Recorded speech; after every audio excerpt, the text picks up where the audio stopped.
Some showers around and still fairly blustery in those cool northwesterly winds, but there'll be some warm sunny spells too. Likewise for Northern Ireland and for many parts of Wales and central and southern England, it will remain fine and warm into this evening as well, with some hazy spells of sunshine. Now through tonight, that band of rain continues to make its way slowly and erratically southwards into parts of Wales and the Midlands. Just a band of cloud with the odd shower by this point though. To the south of that, it will remain dry and clear, and it will be a fairly warm night in the towns and the cities, with temperatures holding up at between 15 and 16 degrees. Further north though, notice these temperatures widely 10 or 11 degrees in the towns and the cities, and widely into mid to potentially low single figures in the countryside. So a fresh start to the day on Monday for some northern areas, but plenty of sunshine for many through the course of Monday. There will be some build-up of cloud at times, and I think the sunshine will turn a little bit hazier through the afternoon for some western areas, but many will stay dry, just the odd blustery shower in the northeast of Scotland, and not as hot as on Sunday in the south, highs of 26 or 27 degrees. Expect warm spells, with the odd rude interruption. Box Boilers sponsors the weather on GB News. Welcome to Orlis Santi by Domes Resorts, and there's just 2 weeks left to see how you too could be enjoying the 5-star lifestyle. First, you can bank an incredible £60,000. We'll also give you a fine gold bullion bar worth over £5,000. For a chance to win, text GOLD to 63225. One entry costs £2.50 plus one standard network rate message, or text BONUS to 63225. 5 entries cost £5 plus one standard network rate message. Go to gbnews.com/win. Entry start at £2.50. Call 0903 686 3232. Calls cost £2.50 plus your network access charge. Or post your name and number to GB22 PO Box 8690 Derby DE1 9TT. UK only. Entrance must be 18 or over. Lines close at 4 p.m. on the 21st of August. This is a network giveaway. Entries will be pulled. Please check the closing time if listening or watching on demand. Good luck. At the stroke of midnight, the news doesn't stop, and neither do we. Day in, day out. Forget stuffy late night TV shows. We're giving you a front row ticket to the centre of the political universe. Because breaking news doesn't wait for the morning. And neither do we. Join us for one of the most controversial and volatile times of politics in human history. A very big story. Big story over here. You won't get this anywhere else. The Late Show live at midnight, every night. Only on GB News. Welcome to Free Speech Nation with me, Josh Howard. This is the show where each week we see what's happening in the world of culture, current affairs and politics. First we'll say, welcome to the UK. Oh, thank you. And we're not afraid to use our free speech so that you can use yours. It's not controversial in the slightest to anyone who hasn't lost their mind. Free Speech Nation, Sunday nights at 7 p.m. Only on GB News, the People's Channel, Britain's news channel. From the school run to the home run, watch a new show for all of Britain. He can say whatever he wants. A straight talking show where all voices are heard. And you know, when are we going to stop talking about smashing the gangs and actually do it? With the stories that matter from every part of our country. There's a bit of a crash landing there for your Chancellor. Bold, fearless and standing up for you. That's me, Martin Daubney, 3 p.m. till 6 p.m. weekdays, here only on GB News. The People's Channel, Britain's news channel. I've been in Westminster for a long time, but I know that though power may be here, its effect on people's lives is across the whole of the country. We may be where rules are made, but it's where they're implemented that matters. Join me, Jacob Rees-Mogg, for forthright and frank discussion on where Britain has come from, where it's going, and where it will end up. That's State of the Nation, Monday to Thursday, 8 to 9 o'clock. Vox Populi, Vox Dei.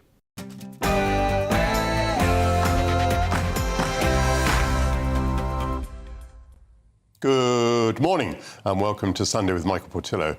William Shakespeare wrote of England as this precious stone set in a silver sea, which serves it in the office of a wall or as a moat defensive to a house against the envy of less happier lands. Well, with Reform UK promising, were it in government, to use the Royal Navy to prevent migrants from crossing the Channel to Britain, I'll ask my panel whether any political party has a convincing answer to the problem. The wars in Ukraine and Iran rage on, and we will be assessing where things stand. We'll probe the government surrender bins that have apparently taken 15,000 knives and weapons off the streets. All of that, and indeed much more. But first, the latest news headlines from Aaron Armstrong.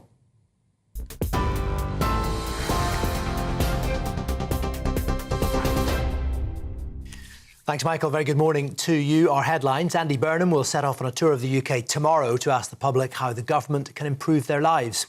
Downing Street says the Prime Minister will be in listening mode as he spends much of the next few weeks travelling the country to discuss the rising cost of living. He's expected to announce a series of measures to help people with their bills and give them breathing space after already announcing cuts to energy costs and a £2 cap on bus fares during his first week in office.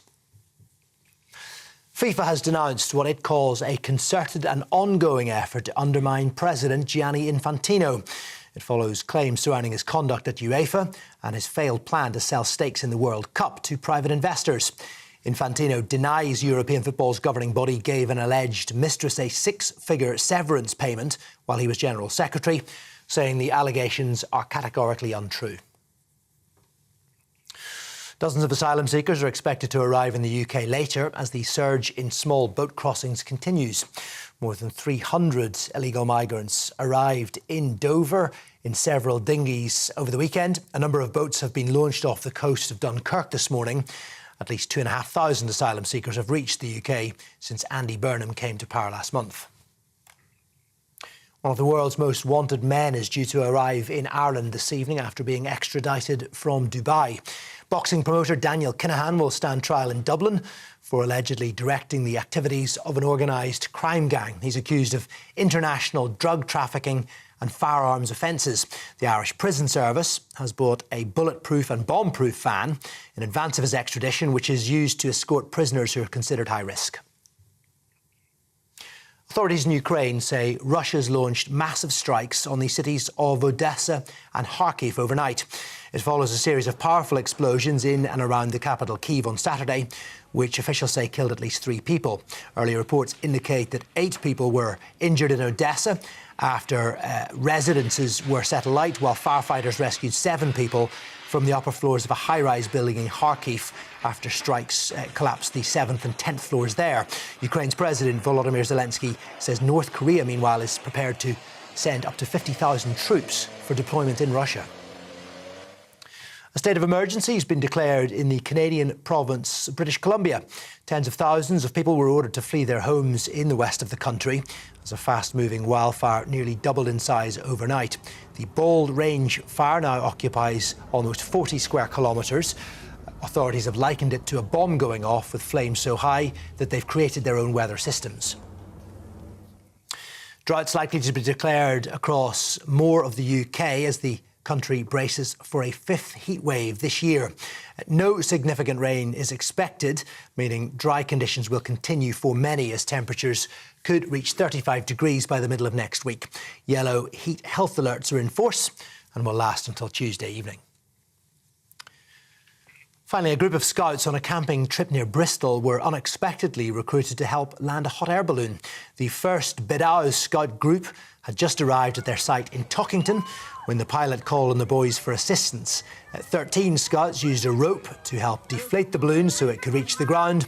It was one of 50 taking part in a mass ascent during the Bristol International Balloon Fiesta on Saturday evening. Those are your latest headlines. Now it's back to Michael. Tune in to GB News Radio wherever you are. Online, on DAB digital radio, on TuneIn, on Radio Player, on Nation Player and on your smart speaker. Just say, play GB News.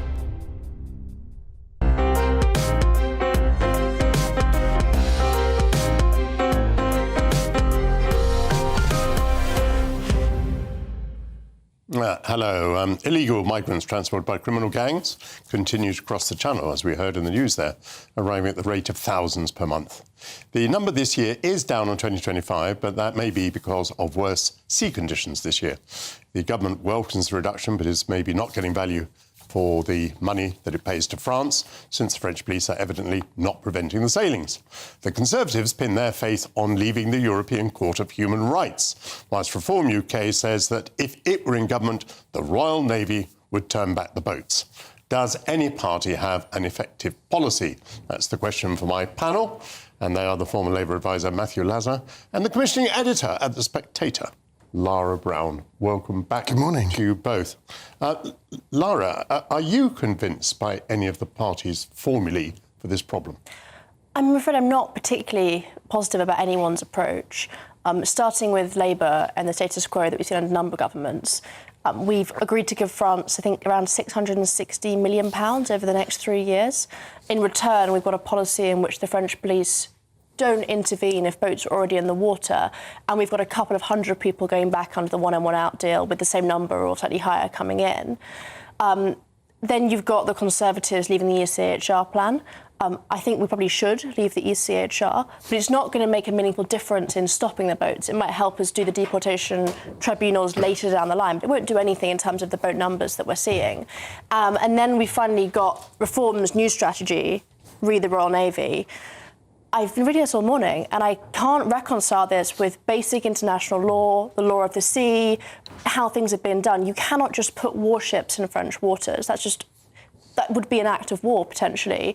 It doesn't seem feasible that you can just, if you could just pick asylum seekers up out of English waters and put them back in French waters, someone would have done that by now. It doesn't seem very credible or realistic. So no, I'm not particularly enthusiastic about anyone's approach.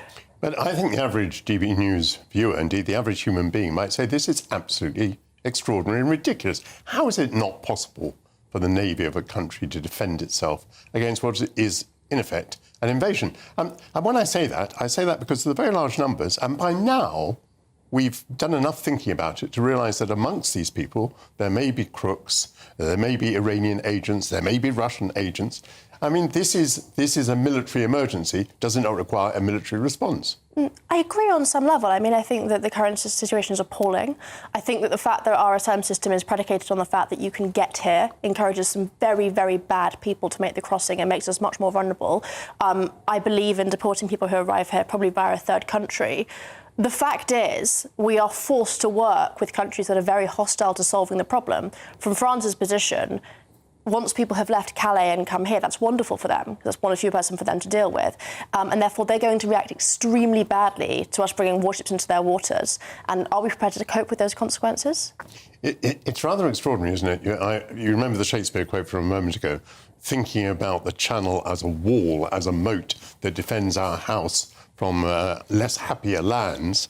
And it turns out that if we had a land border, I mean, in theory, we could put up a fence. But because we have a water border, we don't seem to be able to protect ourselves at all. Yeah, it's extremely cruel that the water border has actually become much more permeable than a land border, because obviously the way international waters work, you sort of suddenly lose control of a very, very soft area, which is very, very difficult to patrol. I can imagine an attempt to have warships patrol the channel, but we've tried that before. And fundamentally, you've got this really difficult situation where you're just not allowed to push boats back into the French waters. And then you've also got obligations under the law of the sea to save lives if people are drowning. So you can't just sort of tow boats back round. This needs solving, but I think a third country is a much more effective way of solving it than trying to break the law of the sea, international law, invade French waters, etc. Matthew Lazar, we were just hearing there a view from Lord Glassman that the Prime Minister will have heard loud and clear during the Makerfield by-election that for many people the number one concern is these small boats. And apparently, one voter after another was saying, Andy, this is what you've got to deal with, Do you think he will have been impressed by that, and do you think he has anything in his mind or up his sleeve? So I think there are two things that he will have been, that will have impressed on him, because it's impressed on the minds of every Labour MP when they go back to their constituency, in pretty much every constituency across the country. Small boats, frankly, they've become a slightly outsized issue because legal migration, obviously, in terms of the number of people who've come here, is the bigger driver of increasing the population. That is actually going down quite significantly, and the government, if it sticks with it, and I hope it, and it looks like it will, is going to make it harder for people to get indefinite leave to remain to stay, which actually, of course, also applies to people who are granted refugee status. But in terms of what the government can do, the two things that it can do are, one, reduce the pull factors, which is done to a certain extent by scrapping the right for people to bring families with them once they get refugee status. So now if you're a refugee and you arrive until 2025, until Labour, you could bring your family. And now you have to face the same threshold as everybody somebody else £29,000 minimum income, etc. So that will have an impact on the number of people coming because it makes Britain less attractive. The second one of which is making sure that the completely incompetent deal with France that the last government did, the new deal that has been signed, I don't think it's just about coming into place now, actually delivers, and we don't see the gendarmes to quite the same extent playing on their phones while people are on the beach. They're not going to start intercepting them in water because there's French legal issues. It's not going to solve the whole problem, but even if it chips away at it, you're also seeing things like they are actually they introduced these new laws on possession of boats, etc. They're actually beginning to arrest people for bringing the boats into France even before. There's lots of really weird workarounds. So if you're a charity providing the boat, you cannot be prosecuted. That needs to be absolutely, and I think that needs to be stopped. And the other key factor is the number of people arriving in the EU is falling dramatically. So therefore, the flow of people through the EU who are pulled to Britain is coming down. I asked that question because I think it was last week we had an expert on, and I said, if the number is down this year, do we know why the number is down this year? What is it that we've been doing that's working? What is it that we've been doing that's not working? And this expert said this data is simply not available. In other words, it doesn't seem as though the government has put out there this range of policies and knows where to focus its efforts, doesn't know what's producing the result. Well, we certainly need the data. Both the EU needs the data and we need the data. Why are few people coming into the EU? So the factors that are reducing the number of people into the EU is the migration pact has come into the EU, which distributes people around the EU. So if they apply, people don't get into their first choice countries. They may end up in a country that is less attractive. So if you're not going to enter the EU, if you think you're going to end up in, say, Hungary rather than in Germany, for example.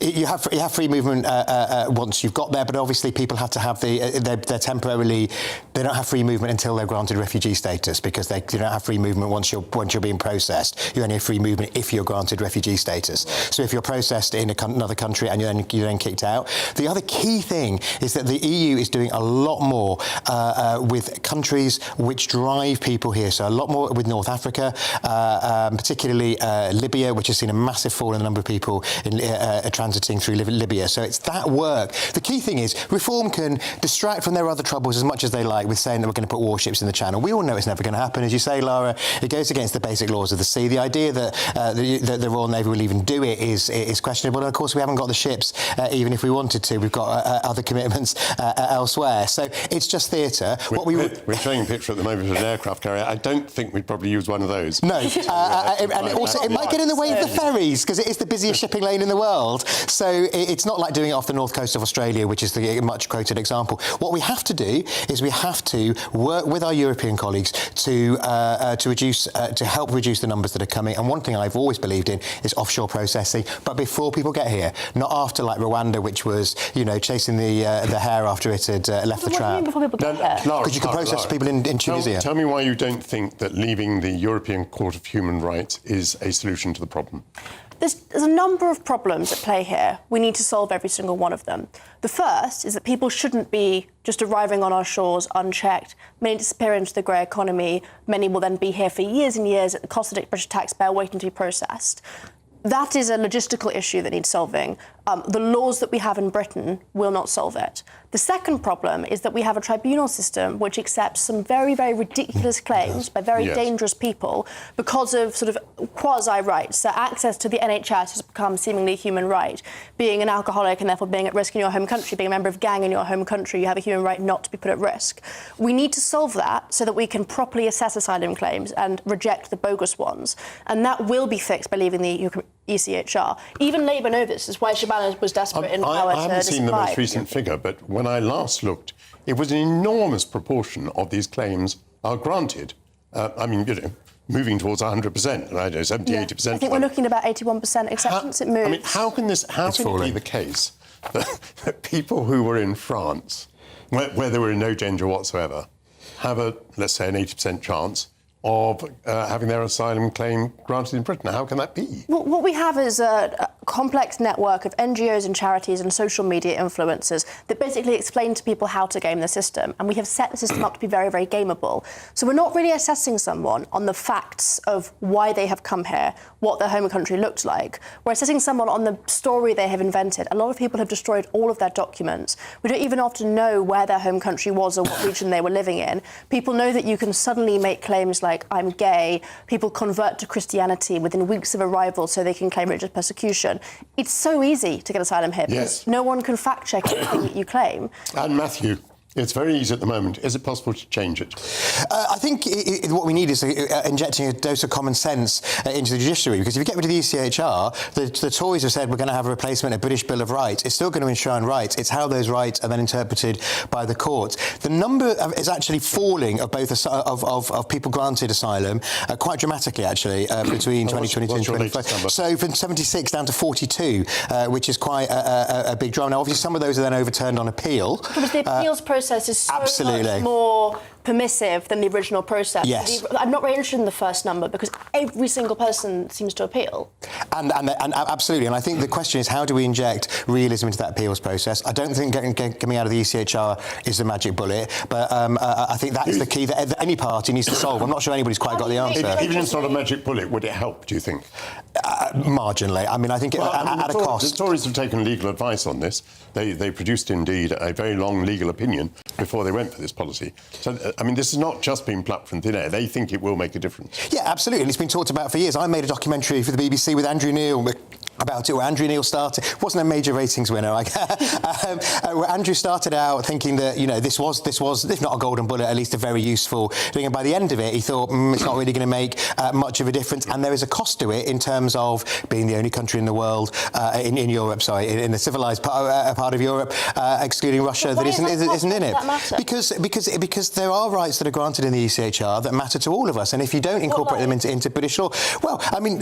We incorporated the ECHR into British law in 1999. I am of the view that we had human rights before 1999. But we're still in the ECHR before 1999. You could just appeal to Strasbourg. It wasn't a case of we adopted it, it was a case of which court you appealed to. So it just meant that people could appeal to British courts and not to Strasbourg. Very interesting panel, but I have to call an end.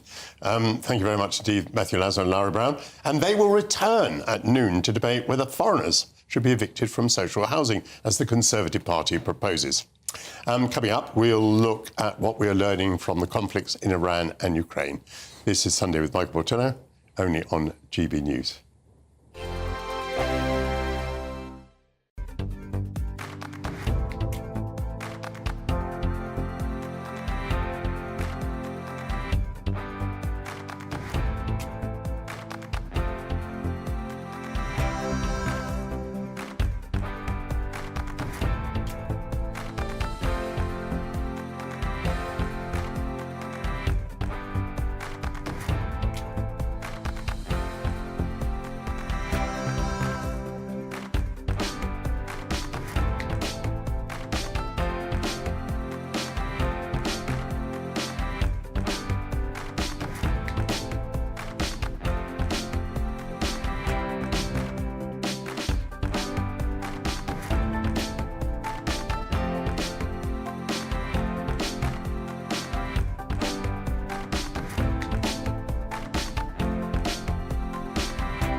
From cold mornings to warm family brunches. From football to tennis in the car. In the kitchen. GB News Breakfast is there. With the stories you need and the conversations that matter. Anyway, let's talk business. Well, it has been a historic night in British politics. It's astonishing, isn't it? We're here again to start your day just right. GB News Breakfast. Every morning from 6 a.m. Only on GB News. Britain's news channel.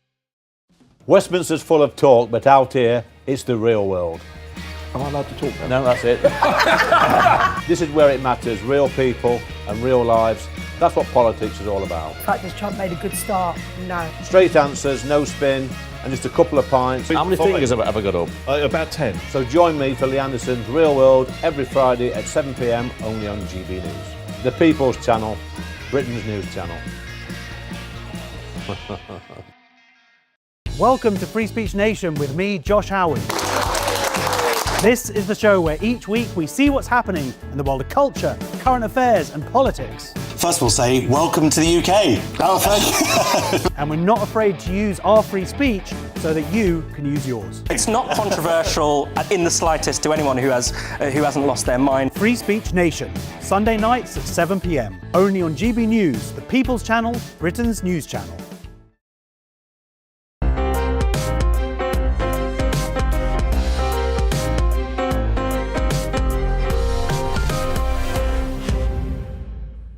Welcome back to Sunday with Michael Portillo. Attention in the Ukraine war has shifted from the front line to the battle of missiles and drones that penetrate deeply into enemy territory. Can NATO allies learn from the way in which Ukraine has pioneered modern warfare? Meanwhile, what do we learn from the shortage of missiles, which has apparently cut short Donald Trump's war against Iran? Helping to answer these questions, Executive Defence and Foreign Affairs Editor at The Telegraph, Con Cochran, joins me down the line. Con, good morning. Welcome back to GB News. Good morning. The Ukrainians have astonished the world, have they not, with their conduct of this war? And I was thinking, it's a while now since I saw reports from the front line. It used to be the case that, the Russians had taken another 200 metres or whatever. The focus is now very much on this sort of standoff warfare involving drones and missiles. What's your assessment, firstly, of what the Ukrainians have pioneered in this field? Well, the key for Ukraine is that they've become self-sufficient, particularly in the manufacture of the drone technology. And they've done this because they got very tired of the arguments among Western leaders, particularly in Washington, over what kind of support the West was prepared to give them in their war against Russia. So what we've seen in the last couple of years or so is that the Ukrainians have built an indigenous military industrial complex, if you like, and that they've managed to produce their own drone capabilities, which are very sophisticated and have what the military call deep strike capability, i.e. they can hit targets deep within Russia, they can penetrate Russian air defences, and they are having a big impact on the whole Russian war effort, particularly in bringing home to ordinary Russians, that this is a war that affects them and not just the people of Ukraine. It's very interesting what you say. Obviously, they've had to do that with their economy dedicated to warfare. Their economy, of course, impacted by war, by the loss of young men at the front. And that points to another thing, which is that these drones have been developed, I think, at relatively very reasonable cost.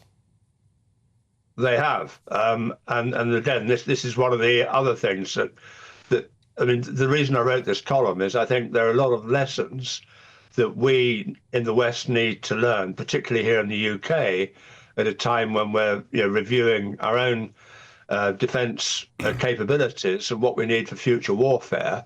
And some of the costs that are attached to the programmes we are investing in are astronomical. Whereas, as you rightly say, Michael, if you look at Ukraine, they are developing new technologies at an incredibly rapid pace, which are relatively cheap to produce. And as I say, are having a dramatic impact on the course of the war. You said in your introduction, we don't hear much about the front line. Well, the front line, frankly, is frozen. The Russians have lost so many men over the last 4.5 years that their ability to prosecute the war on the front is eroding. The Ukrainians also have manpower problems. So both sides are now resorting to sort of high-tech warfare. And the Ukrainians are really giving the Russians a bloody nose in terms of hitting their oil refineries. They've been attacking wild berries, which is the Russian equivalent of Amazon. And so ordinary Russians are now having to queue for petrol, having basic supplies, deliveries of supplies disrupted. So, this will bring pressure to bear on Putin, who thought he could win this war within 3 days. And now, as I said, it's now 4.5 years. The Ukrainians have an intense vulnerability to ballistic missiles. They have no counter to ballistic missiles. How serious is that vulnerability in its consequences, I mean? Well, it's a big problem, Michael. And I mean, a lot of the air defences they had were supplied by the West, particularly the Americans, the Patriot missile systems. But again, as you said in your introduction, the Americans have their own problems with missile production because, rightly or wrongly, President Trump decided to start a war with Iran while the Ukraine conflict is still going on. And that limits the ability of the American military to supply both the Ukrainians, brackets, if they want to, and prosecute the war in Iran. And there's a big argument now going on in Washington about whether there is a problem with American missile stockpiles. Pete Hegseth, the war secretary, as he calls himself, has suggested that the missile stocks are running low, but he's been told off by President Trump for claiming this. So there's something going on in Washington. But what we do know is that the Americans are not providing Ukraine with the air defense systems, the systems that can shoot down Russian ballistic missiles. And while the Ukrainians can intercept Russian drones, their inability to intercept Russian missiles means they are taking a terrible hammering at the moment. And of course, what they want to do is do what they've done with the drone technology and build their own missiles. And they've asked the Americans if they can have a license to build their own Patriot systems. And one suspects, picking up the point you just made, that if they did, these systems would be a lot cheaper than those produced by Lockheed Martin in America. Do you have any more to say about the supposed shortage of missiles for the United States? I mean, it's a very bad advertisement for the United States. If one looks at the numbers, though, it cannot be that they've fired all the cruise missiles that they've got. I mean, they may not have the cruise missiles in the right place. But, I mean, everyone will be looking at this. I mean, the Russians will be looking at this. Because, you know, one of the things that constrains Russia from using nuclear weapons of any sort is the thought that the Americans could do them a huge amount of damage just by using conventional weapons, which now includes cruise missiles. So everybody's interested in this shortage of missiles. That is why there's such a row taking place in Washington at the moment over this issue. I mean, I don't have the precise numbers, Michael, but all I can say is that they have used a lot of their military hardware in Iran, and let's not forget, you know, the air attacks on Iran over the last few months have used up a lot of military hardware.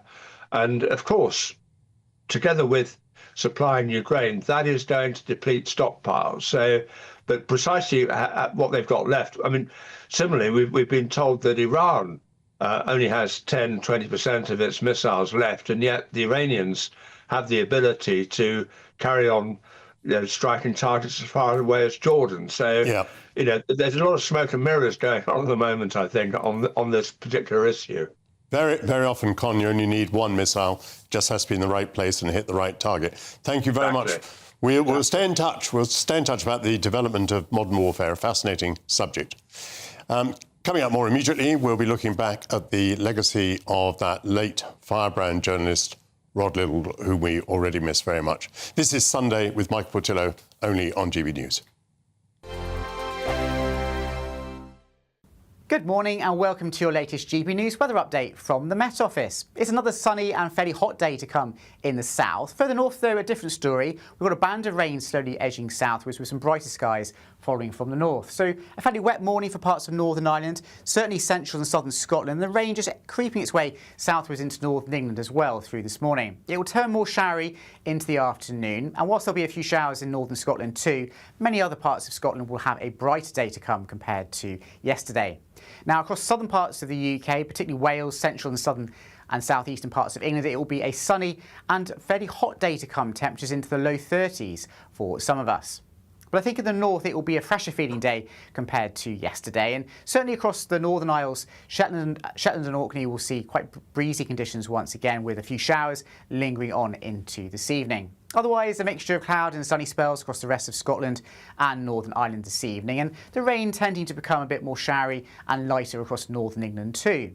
Otherwise, a fine end to the weekend across Wales and the rest of England, with a good deal of late evening sunshine. And it's set to be a fairly warm night in the south, temperatures only slowly falling away after today's high temperatures, so remaining at between around 16 and 18 degrees Celsius perhaps in the towns and the cities. A fresher feeling night though further north, one or two showers still coming into the very far northeast of Scotland, but temperatures in the countryside in more northern areas probably falling down into the mid to high single figures.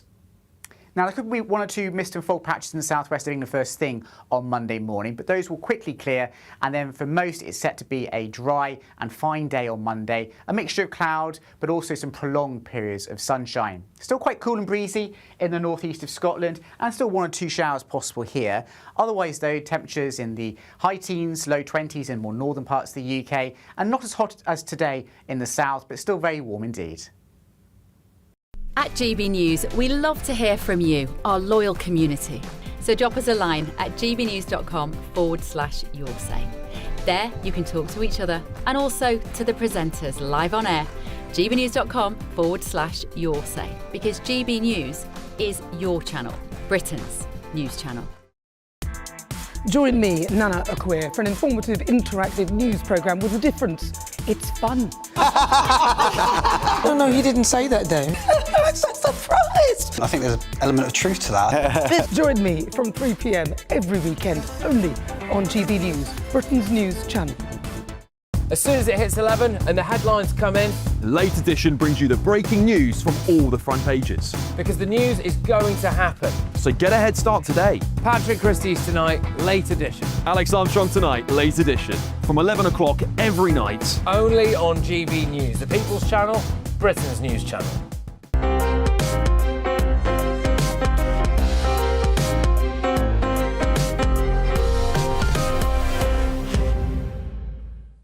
Rod Liddle, one of Britain's best-known and often controversial newspaper columnists, died last week at age 66 after a short illness. He was a former editor of BBC Radio 4's Today programme and went on to become a fiery regular in the Sunday Times, The Sun and The Spectator, amongst other titles. Admired for his sharp wit and fearless opinions, and just as often criticised for those opinions, Mr. Liddle remained one of the most distinctive figures in British journalism for more than 4 decades. And joining me now down the line is the former political editor of The Sun, Trevor Kavanagh. Hello, Trevor. Welcome to GB News. Hi, Michael. What a pleasure. What a pleasure to see you again after some time. What were the qualities that Rod had, do you think, Trevor? Well, it was a combination, I think, of being a caustic observer of the madness that is modern Britain, but also the sense of humour which delivered those remarks in a sort of cushioned impact, which made you laugh out loud wherever you were, and was so infectious that you felt forced to tell everybody else about it and read them out loud to people and make them laugh too. It was an amazing combination of wit and wisdom and brute force, if you'd like to put it that way. But the most remarkable thing for me, at any rate, is the warmth and affection that he was held in, that he possibly himself never really fully realised. And it was like losing a family member, really, for so many people, and many of those who never even met him. I imagine, on the other hand, there must have been many people who hated his opinions. People on the left may well have been outraged. The extraordinary thing is this courage. He put down things that I would absolutely hesitate to put my name to. I think even you, Trevor, would hesitate to put your name to it. From where did he derive that courage? I think he was a natural anarchist in a sense, but I think there was a sort of integrity and honesty about the man that couldn't be held back even by himself. And it's interesting. One of the great things, if you have time, and I'm sure you've already seen it, is this current edition of The Spectator, where various people who worked with him edited his copy and were friends over decades, write the very fond and warm columns and memories of working with him. And one editor, a famous Fleet Street editor who looked at his raw copy before it went into the paper, said that it made the hairs stand up on the back of his neck as he was reading it, thinking, can I publish this? And of course, the Spectator itself had to hire, under Fraser Nelson's editorship, had to sort of form a Rod team to vet his copy as it came in on the Monday or Tuesday of the week, and wonder whether they could let it go in its current form. I mean, that's the great thing, the fact that they let it mostly appear as written. Many people who write, as I understand it, operate under a sort of self-censorship now. They might have a thought and then they say, oh no, I'll tone that down, or I might leave that point out. And one of the things they fear is cancellation. Another thing they fear is a pile-on. So on social media, lots of people attacking them, and they think this would be career-ending. So how did Rod Liddle avoid those fates? Well, I think he was extremely clever. I mean, he wasn't just a humorist or a satirist. He was a highly intelligent man, very well read, very well learned, and did a lot of research on what he was writing about. And so as a result, he felt fairly safe in what he was saying. The only thing that we all feel, and I'm sure you do too, is that you're constantly treading on eggshells because someone will take offense inevitably. But if you have the facts right, it doesn't matter what you say, it's whether it's true or not. And I think that in Rod's case, it became bigger than Rod, in fact. The fact that what he was saying was even larger than his popularity. And when you can fill the London Palladium as a solo act, talking about the way of the world today, I think you have a fair amount of power to push through some of the things that others might not get away with. And he did talk as a former Today program editor on the BBC about the problems of having that instinct as an editor of re-editing his own column after he'd filed it and thinking, oh, yes, I wonder if I should change that. And he used to go through agonies of self-reappraisal and then decided to let it go and leave the subs to work it out. But we all do this. We all have second thoughts and feelings, maybe I've gone too far here. But I think, frankly, we need people like Rod Liddle to go ahead and say it anyway. Lord Glassman was on earlier, and he was saying that Rod Liddle was an old Labour man, fascinated by football, supported Millwall and Middlesbrough. What better proof of being an old Labour man than that? A friend of mine who was at school with Rod tells me that he used to sell the Socialist Worker. Of course, he then had, I think, hair down, certainly past his shoulders. Have you any idea what the politics of Rod Liddle were? And did they change through his life much? I think they mellowed into the politics of common sense, in a phrase. I think that he was on the left. I think that he did worry about people in the old-fashioned way that Labour was created to worry about people. And I think that he was actually an avowed member of the Social Democratic Party and actually stood for the party in 2019. So he was an activist as well as being a polemicist. So yes, he was on the left, but he could see the stupidity of the hard left. And we miss him most of all, I think, right at this moment with the Jason Arday scandal, which really epitomizes the accumulation of all of that.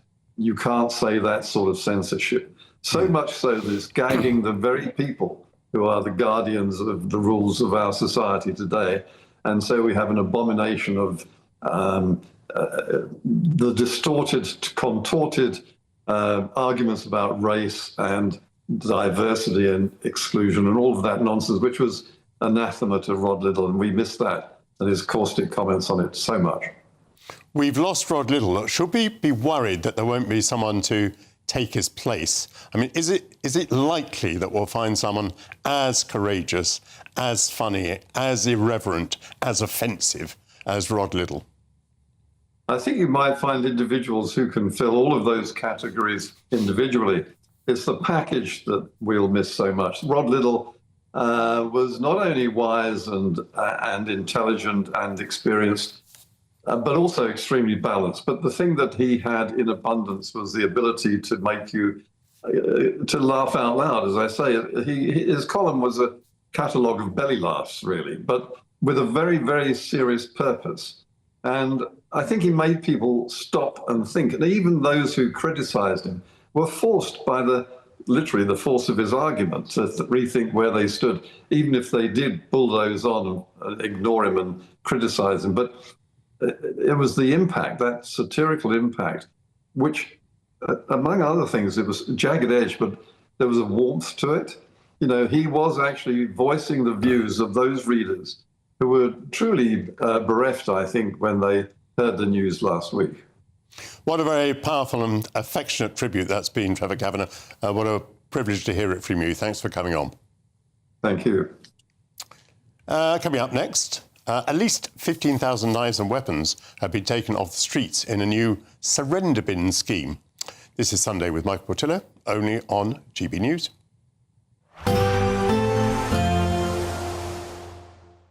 You're looking happy. Well, the forecast looks good. So you've sorted the travel insurance then? All Clear Travel Insurance sponsors GB News Travel Destinations Forecast. Hi there. If you're heading off on holiday to other parts of Europe, it's a sunny and increasingly hot outlook across many parts of the Mediterranean. There may well be an isolated afternoon or evening thunderstorm, particularly across inland parts of Turkey, Greece and the Balkans, but many parts of Italy and the Western Mediterranean will stay entirely dry on Monday with plenty of strong August sunshine. Into the outlook for the rest of the week, well, the temperatures remain in the mid to high 30s, perhaps even above 40 Celsius in places. All Clear Travel Insurance sponsors GB News Travel Destinations Forecast. This is GB News, Britain's news channel. 4 heat waves, weeks without meaningful rain. As the UK heads towards one of its hottest summers on record, the pressure is showing here in Sussex, in the fruit growing across these fields. Well, the impact of the heat is already visible here. This local grower says that if these extreme temperatures continue, this year's harvest may well be smaller in size. I don't think there's been another period like this in the history. 3 years ago, we had a tremendous heat wave in the middle of harvest. We were unable to get the fruit to cool down quickly enough. The following year we had a very, very light crop, and the same again this year. GB News, the People's Channel. This is GB News, Britain's news channel. Britain's only all-female chess team, called She Plays to Win, has been promoted to the game's top division, only to be told they must recruit a male player to compete. Now, league rules require every First Division team to include at least one male and one female player, meaning that one of the team's female players could lose her place. I'm joined in the studio by the She Plays to Win chess players, Anusha and Alicia. Great to see you both this afternoon. Thank you. So sorry about what's going on. You've been promoted, but you might have to lose one of your teammates. What's going on here? So essentially, we have fallen victim to this rule that She Plays to Win, our team, has been promoted to the First Division in our league, but now must have a male player as part of the rules. GB News, the People's Channel. Good afternoon, Britain. Weekdays from midday. Well, that drought is due to long periods, record periods actually, with no rainfall and high temperatures. The areas that are affected, as you say, over half of England, half of the UK affected by that. The areas being East Anglia, Hertfordshire, the whole of London, Thames Valley, Hampshire and the Isle of Wight, Devon and Cornwall, the West Midlands and Wessex, covering Dorset, Somerset, Wiltshire and Gloucestershire. So a huge area impacted by that drought. There is also that amber heat health alert still in place here. That's in place until tomorrow. And temperatures today in the south could reach up to 35 degrees. So people here in Bognor Regis coming to the coast to cool down. GB News, the People's Channel.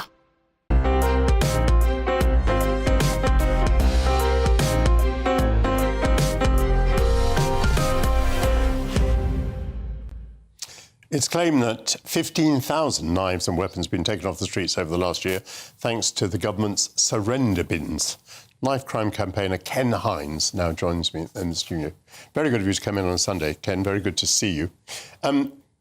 15,000 weapons apparently have been surrendered. Does that make much of a difference? It makes a difference. As I say, the knife bins is an important tool in a knife crime prevention armoury. Yes. But that on its own does not work.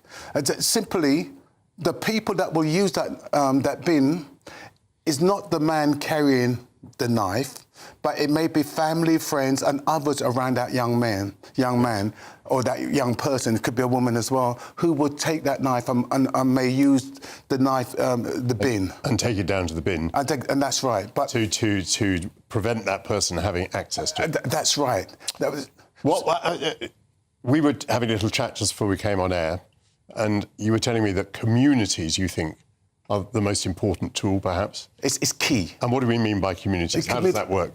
Communities, again, there's a number of groups. Faz Amnesty, he's been doing it for a number of years now.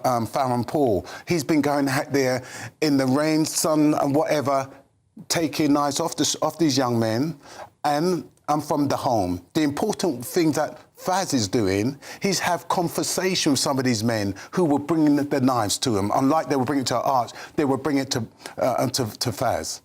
So persuading young men to give up their knives. And also checking in with their self-esteem or their emotional well-being. Yes. Because it's not the knife that's the problem. It's the person who decides to pick up the knife and think it's a good idea to bring it out in the community. That's the problem. Yes. What are the sorts of reasons why young men do that? Why do they turn to that? Quite clearly, they don't feel safe. They feel that there's a two-tier police system that does not take care of their welfare. There's been a lot of incidents about a bad stop and search. We call it being stopped and scarred. So it means that you're unlikely that should you get into a problem, that because of your bad experience with the police, you're unlikely to use that as a method to try to resolve anything. You'll pick up a knife or you get your friends and you go along and you try to sort things out, which seldom or ever works in that regard.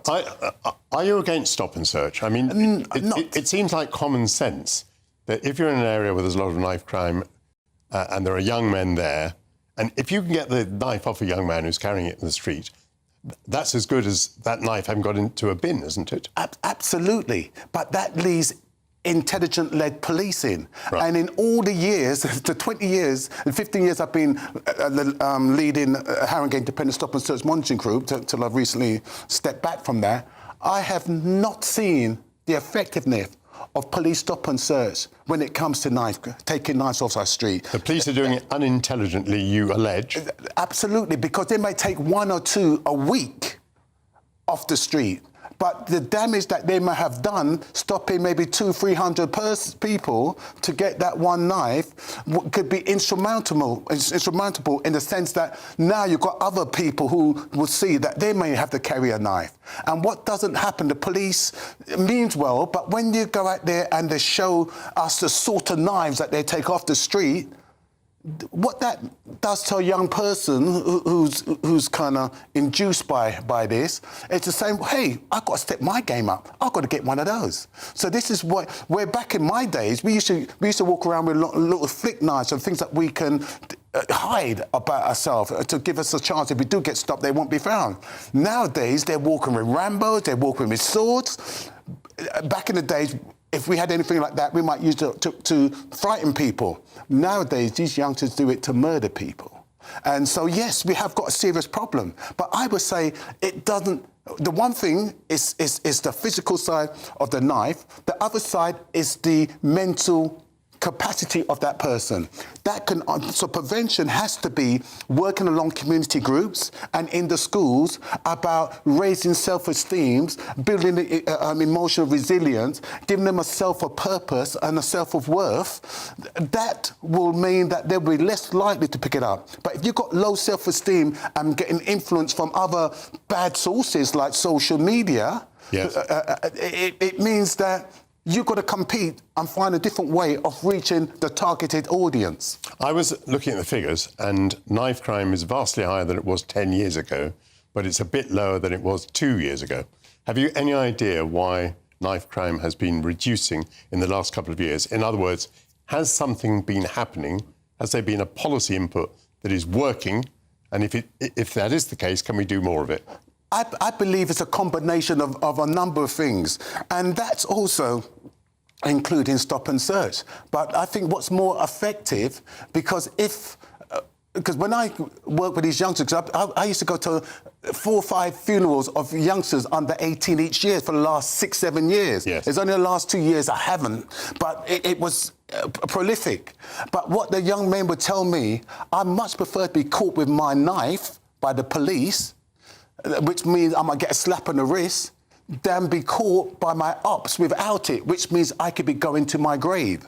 So when you've got that mentality and a person who's actually active, yes, it takes a lot to shift them not to walk with a weapon. But let me ask you again, what policy inputs are working? As I said, it's a combination, yes, and it's complex because it involves community as well. It involves schools, it involves prevention, it involves educating young, susceptible children as to the dangers and the more likelihood that if you do carry a knife, you have 70% chance of being injured or being caught up in the violence because people would align you for carrying a weapon. So kids think it's self-defence, but actually it attracts attack.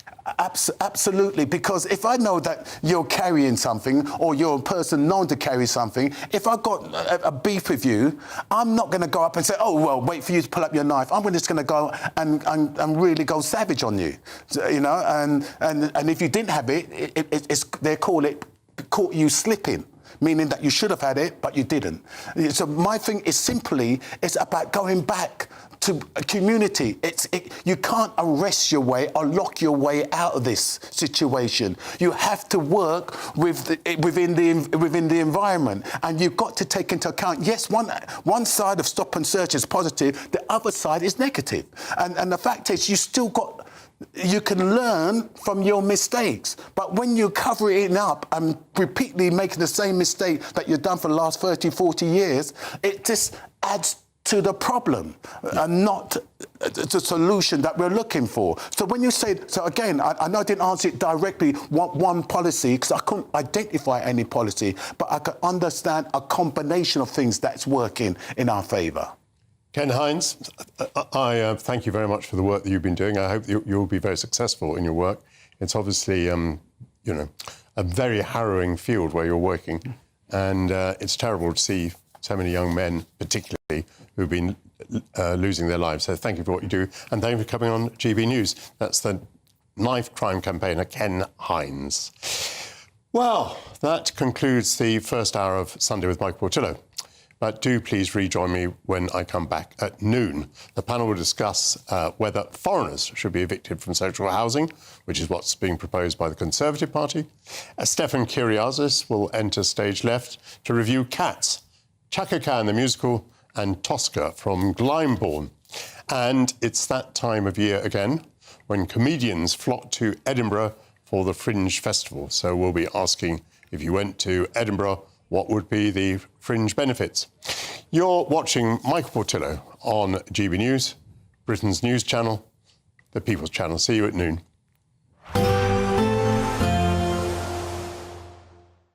Expect warm spells with the odd rude interruption.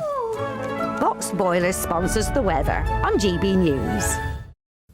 Good morning and welcome to your latest GB News weather update from the Met Office. Plenty of sunshine once again in the south through the rest of today and feeling hotter than yesterday too. Further north though, quite a bit fresher, and there will be some rain for some, courtesy of this cold front just clearing away into the North Sea. High pressure then takes over for Monday and Tuesday, and as well as that, it is set to turn hot once again, particularly in England and Wales. So through the rest of this afternoon, there will be some rain at times across parts of Northern Ireland, also central and southern parts of Scotland, with the rain just gradually fringing southwards into parts of northern England, but tending to turn more showery as we go through the rest of today. One or two heavier bursts are still possible, but many places will actually see quite a bit of dry weather as well. To the south, across Wales, central and southern England, a hot and sunny day to come, temperatures into the low 30s across some southeastern parts of England. But across more northern parts of the UK, quite a different feeling day to come. So for northwest Scotland, where it was very wet yesterday and quite windy, well, much brighter and drier compared to yesterday. There will be some showers around and still fairly blustery in those cool northwesterly winds, but there will be some warm sunny spells too. Likewise for Northern Ireland, and for many parts of Wales and central and southern England, it will remain fine and warm into this evening as well, with some hazy spells of sunshine. Now through tonight, that band of rain continues to make its way slowly and erratically southwards into parts of Wales and the Midlands, just a band of cloud with the odd shower by this point though. To the south of that, it will remain dry and clear, and it will be a fairly warm night in the towns and the cities, with temperatures holding up at between 15 and 16 degrees. Further north though, notice these temperatures widely 10 or 11 degrees in the towns and the cities, and widely into mid to potentially low single figures in the countryside. So a fresh start to the day on Monday for some northern areas, but plenty of sunshine for many through the course of Monday. There will be some build-up of cloud at times, and I think the sunshine will turn a little bit hazier through the afternoon for some western areas, but many will stay dry, just the odd blustery shower in the northeast of Scotland, and not as hot as on Sunday in the south, highs of 26 or 27 degrees. Expect warm spells with the odd rude interruption. Box Boiler sponsors the weather on GB News. Welcome to Orlis Santi by Domes Resorts, and there's just 2 weeks left to see how you too could be enjoying the 5-star lifestyle. First, you can bank an incredible £60,000. We'll also give you a fine gold bullion bar worth over £5,000. For a chance to win, text GOLD to 63225. One entry costs £2.50 plus one standard network rate message, or text BONUS to 63225. 5 entries cost £5 plus one standard network rate message. Go to gbnews.com/win. Entries start at £2.50. Call 0903 686 3232. Calls cost £2.50 plus your network access charge. Or post your name and number to GB22 PO Box 8690 Derby DE1 9TT. UK only. Entrance must be 18 or over. Lines close at 4 p.m. on the 21st of August. This is a network giveaway. Entries will be pooled. Please check the closing time if listening or watching on demand. Good luck. You want to know what's really going on in the corridors of power? Labour don't know what to do with you half the time, and that makes you quite lethal in the chamber. Get behind the headlines with Chopper's political podcast. Join me, Christopher Hope, as I sit down with the great and the good of British politics. We'll see where this ruling takes us. These are the stories shaping our nation. Chopper's political podcast, available now on all platforms. Listen in and stay ahead. Do you trust what you're being told? Good, because neither do I. Those are just facts. I'm Alex Armstrong, and on my show, we'll expose the spin. Well, I want to answer that, because you didn't let me last time, because you always speak over me. The broken promises. To deny that is denying the truth. And the hypocrisy. Needs to stop. We can allow. Politics, policy, parliament. Nothing is off limits. No sugarcoating, no fear of offence, just the truth laid bare. Tune in every Saturday and Sunday at 9 p.m. for Alex Armstrong Tonight, only on GB News, Britain's news channel. Britain deserves a newsroom that puts the facts and your voice first. Well, and that's what you get on GB News. Lively debates, lively conversation. And we're not afraid to hold power to account. And each other. So join me, Andrew Pearce. And me, Miriam Cates, for Britain's Newsroom, weekdays from 9:30 on GB News. Westminster's full of talk, but out here, it's the real world. Am I allowed to talk now? No, that's it. This is where it matters, real people and real lives. That's what politics is all about. In fact, has Trump made a good start? No. Straight answers, no spin, and just a couple of pints. How many fingers have I got up? About 10. So join me for Lee Anderson's Real World every Friday at 7 p.m. only on GB News. The People's Channel, Britain's news channel.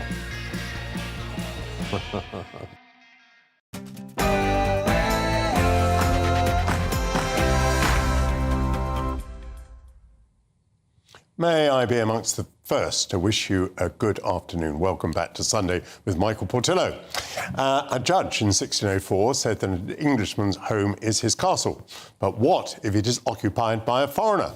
The Conservatives say that they would ban foreigners from entering social housing and evict those who are already in residence. My panel will debate. As the Cambridge professor plagiarism row continues, is there evidence of racism in the media pylon against him? Or was racism at work when he was appointed in the first place? Stefan Kyriazis will take his position on stage in order to talk about Cats, Chaka Khan the musical, and Tosca from Blindborn.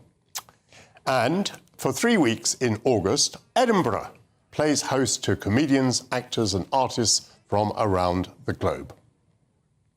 All of that, and indeed more. First, your latest news headlines with Aaron Armstrong.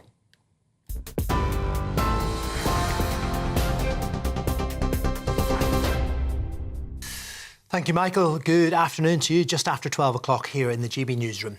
The Prime Minister will set off on a tour of the UK tomorrow to ask the public how the government can improve their lives. Downing Street says Andy Burnham will be in listening mode, as he intends to spend much of the next few weeks travelling around the country to discuss the rising cost of living. He's expected to announce a series of measures to help people deal with rising bills and give them breathing space. And Mr Burnham's already announced cuts to energy costs and a £2 cap on bus fares. That was during his first week in office. FIFA has denounced what it calls a concerted and ongoing effort to undermine President Gianni Infantino. It follows claims surrounding his conduct at UEFA and follows his failed plan to sell stakes in the World Cup to private investors. Mr Infantino denies that European football's governing body paid an alleged mistress a six-figure severance sum while he was General Secretary. He says the allegations are categorically untrue. The Irish government plane carrying the suspected crime boss Daniel Kinahan has departed Dubai for Dublin. The boxing promoter is being extradited to face charges of directing a criminal organisation after his arrest in the United Arab Emirates in April. He's accused of international drug trafficking and firearms offences. A wide-scale security operation in the Republic of Ireland is in place. Iran says a deal with Oman over the Strait of Hormuz is close, but the waterway will remain closed until the US corrects its behaviour and agrees to improve terms. Iran says the US must permanently end the war and never threaten the country again, and must completely compensate Tehran for war damages, along with lifting sanctions and unconditionally releasing frozen Iranian assets. Tehran has acknowledged, though, that talks with Oman, which sits on the other side of the strait, have been constructive, as negotiators attempt to reach a deal to allow normal oil traffic to resume. The Defence Secretary Wes Streeting has urged allies to boost Ukraine's air defences before winter. The governor of Kharkiv says two people have been killed and 27 injured in a Russian strike on a residential apartment building in the northern city overnight. Elsewhere, at least 8 people are reported to have been injured when Russian missiles and drones struck the Odessa region in the south of the country. Wes Streeting says Vladimir Putin will seek to use the season, when temperatures drop as low as minus 20 degrees in Ukraine, as a weapon. A state of emergency has been declared in the British Canadian province of British Columbia. Tens of thousands were ordered to flee their homes in the west of the country because of a fast-moving wildfire which doubled in size overnight. The Bald Range fire now occupies more than 39 square miles across a number of districts. The American blogger and gossip journalist Perez Hilton is understood to be in a serious but stable condition in hospital. Emergency services were called to his home in Miami on Tuesday after members of the public reported him live streaming acts of self-harm after seeing him covered in blood with cuts across his arms and torso. A statement on the 48-year-old's website says his treatment and recovery will be a long process. Finally, drought is likely to be declared across more of the UK this week as the country braces for a fifth heatwave. No significant rain has been forecast, so conditions for many will be dry as temperatures could reach 35 or even 36 degrees by the middle of next week. It hasn't stopped these cricketers taking part in that match on a burnt field. Yellow heat health alerts are in force, though, and they'll last until Tuesday evening. You're up to date for the moment. More news coming up for you in half an hour. Tune in to GB News Radio wherever you are. Online, on DAB digital radio, on TuneIn, on Radio Player, on Nation Player and on your smart speaker. Just say, play GB News.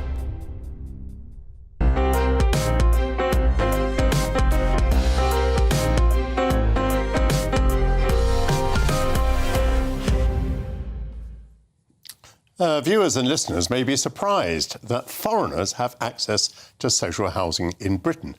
Is that morally right? Does the government have a duty to provide subsidised housing to those who choose to move here? At a practical level, can those in residence really be evicted, as the Conservative Party proposes? If the Conservative Party succeeded in that, might the NHS and social services suddenly find that a chunk of its workforce had left these shores? And would that be a bad thing? My panel has returned, Matthew Lazar and Laura Brown. Welcome back. Thank you. Matthew, now, we try and make this part of the discussion sort of around ethics and morals a bit. So let's begin with that question. Does this country have a moral duty to provide subsidised housing to foreigners? No, it has a moral duty to provide subsidised housing to people who are living in the country, who it's either were born here or it has allowed to stay in the country for reasons like coming to provide essential services, and who are in need of it. And therefore, I think it is right that some people who might not have been born here end up in social housing. But there needs to be a lot of hurdles to it. It's not like everybody just arrives on our shores and says, I'd like a council house, and are given it. Are you fearful that this proposal from the Conservatives is sort of dog whistle policy? I was struck that listening to media at the time it was announced, the people who were calling in, I think I'm right in saying this, were overwhelmingly in favour of this. They thought it was kind of outrageous that foreigners were living in subsidised housing, and they wanted this to be changed. But so it looks like the Tory party may have touched a nerve here. Are you fearful that it's dog whistle politics? Well, I think it is dog whistle politics because it's totally impractical. Because if the Tories' proposal to throw people who are already in social housing, who may have been in social housing for decades, who may be pensioners or may have children, out onto the streets after 6 months, because there's no give in these socials. Anybody who's tried to get a private rented property knows there's not exactly a 200,000 private rental properties waiting to be brought into service. So I think it is dog whistle, because if you say foreigners taking our council houses, that of course sounds dramatic. That I can see why that touches a nerve with people. If you say foreign-born nurse recruited by the NHS, but or foreign-born, maybe a care assistant in the NHS, but doesn't earn enough in somewhere like London to rent on the open market, is in social housing. That person who's looking after your elderly parent and they're about to be thrown on the street, that sounds less attractive, which is what the reality is. There's an issue about it's perfectly sensible to have a debate about to whom we give social housing. Should we change the criteria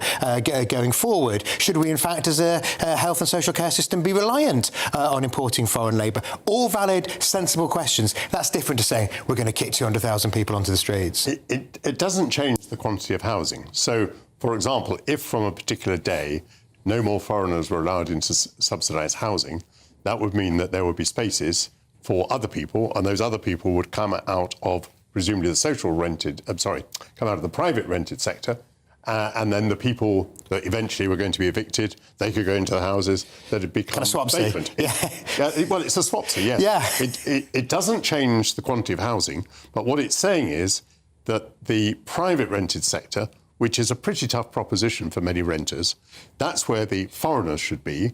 And if we're going to help some people with their needs, then those should be British people. That's what the policy is saying. But yeah, I mean, absolutely. Let's remember, of course, that quite a lot of people on the waiting list might not be in the private renter sector. They might be living in overcrowded accommodation. They might be still with family, etc. So it's not quite a one-on-one. But there would obviously be some rotation. Families that are on that waiting list rather than people who have chosen to come to the UK in recent years? Well, of course, when you say chosen to come to the UK, a lot of people have invited it in. As we speak, there will be NHS trusts going around the world and recruiting people because they can't fill those jobs with British people. I think that's a perfectly reasonable question about whether what we do about future tenancies, the qualification system. I'm sure there may be, indeed, introducing stricter restrictions going forward might be an idea. But this idea that you're going to see sort of 200,000 people with screaming kids turfed out on a Sunday morning because they haven't found something in the private renter sector, because if they could afford it in the private renter sector, they might be in it in the first place. So I think it is, to go back to your original point, dog whistle politics as proposed.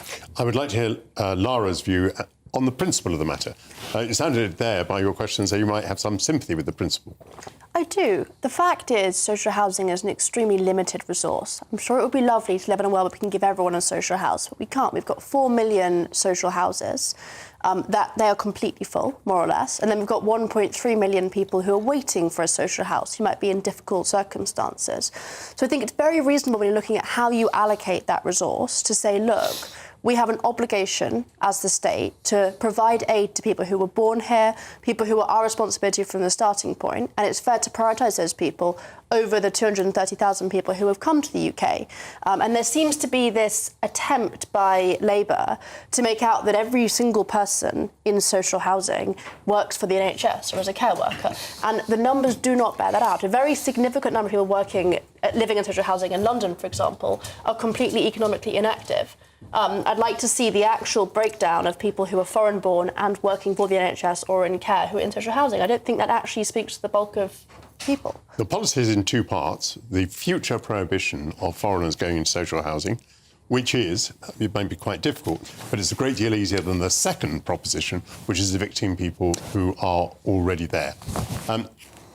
We don't know whether there's going to be a Conservative government, but it might be reasonable to speculate that they might manage to do half of this rather than both halves of that. So if they did stop foreigners entering social housing in future, obviously that would have a cumulative effect. I mean, eventually it would be very, very effective.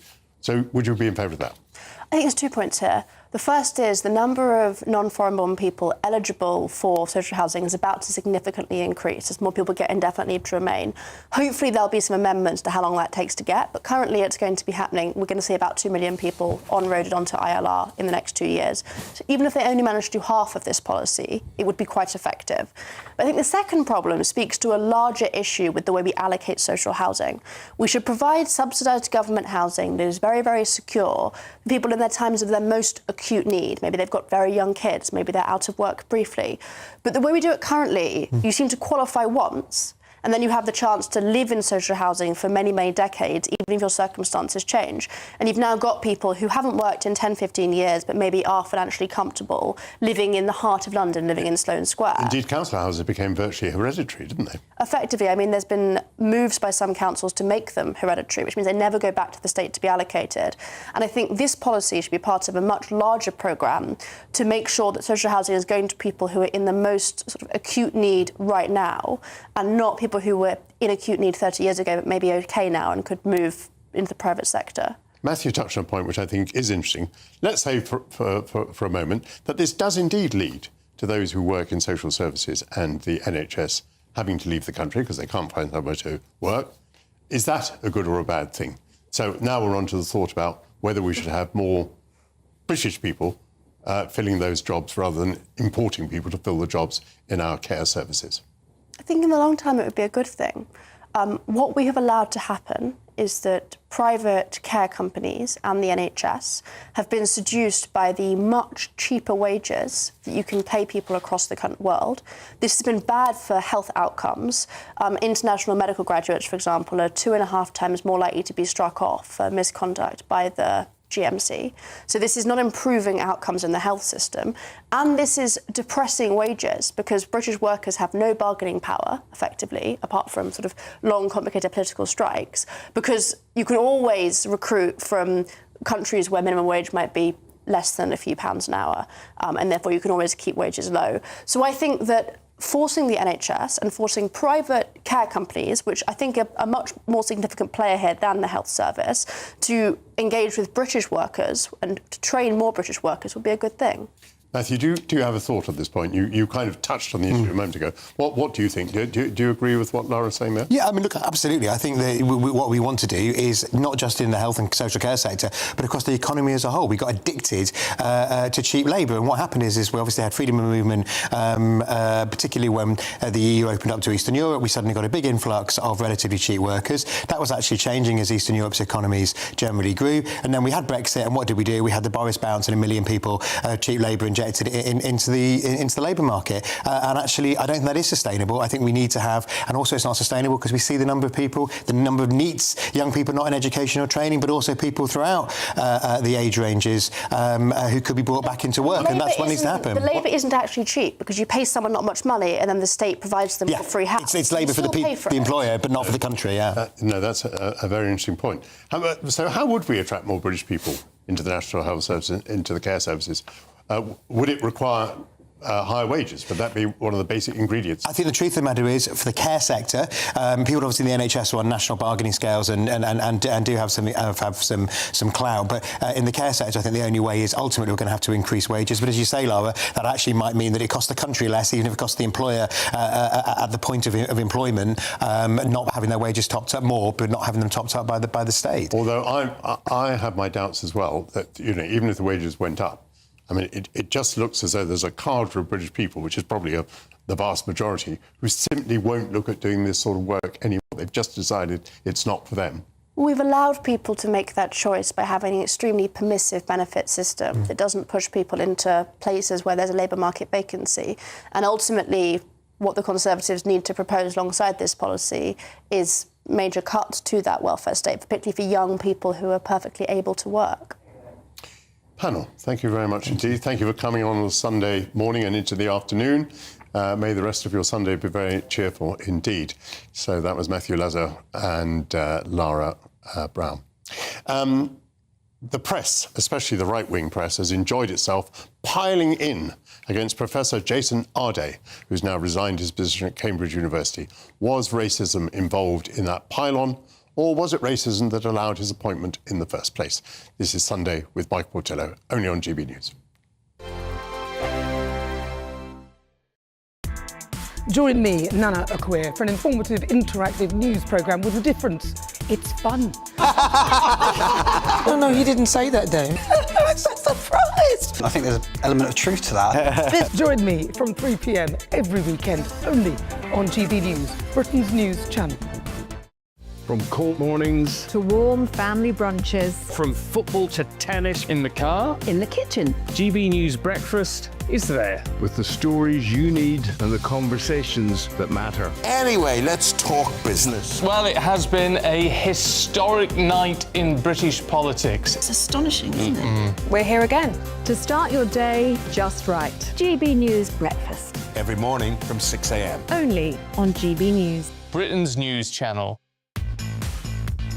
5 hosts, 5 opinions, 5 fearless debates, 5 unfiltered takes on the day's news. 5 reasons not to be anywhere else on Saturday night.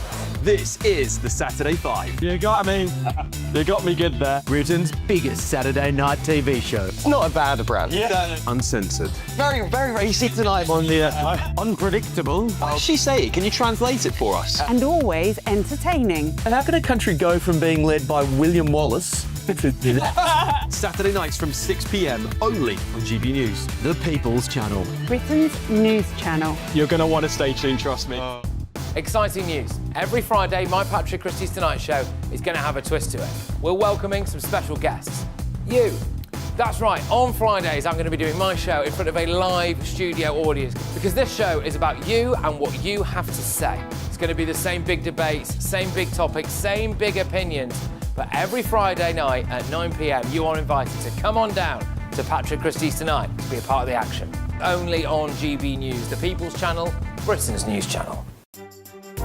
Some people enjoy lazy Sunday mornings, but not me. What's the truth of the matter? So that's a very live question. Would you support him if he waters down these plans? Before the spin sets in, I'll be getting to the truth. This is personal. No soft questions, no easy answers. It's one thing if the state has rules in this country. It's another thing whether the police and others actually police them. Setting the agenda and holding those in power to account. You can't really blame her if the system is set up this way. You will not want to miss it, trust me.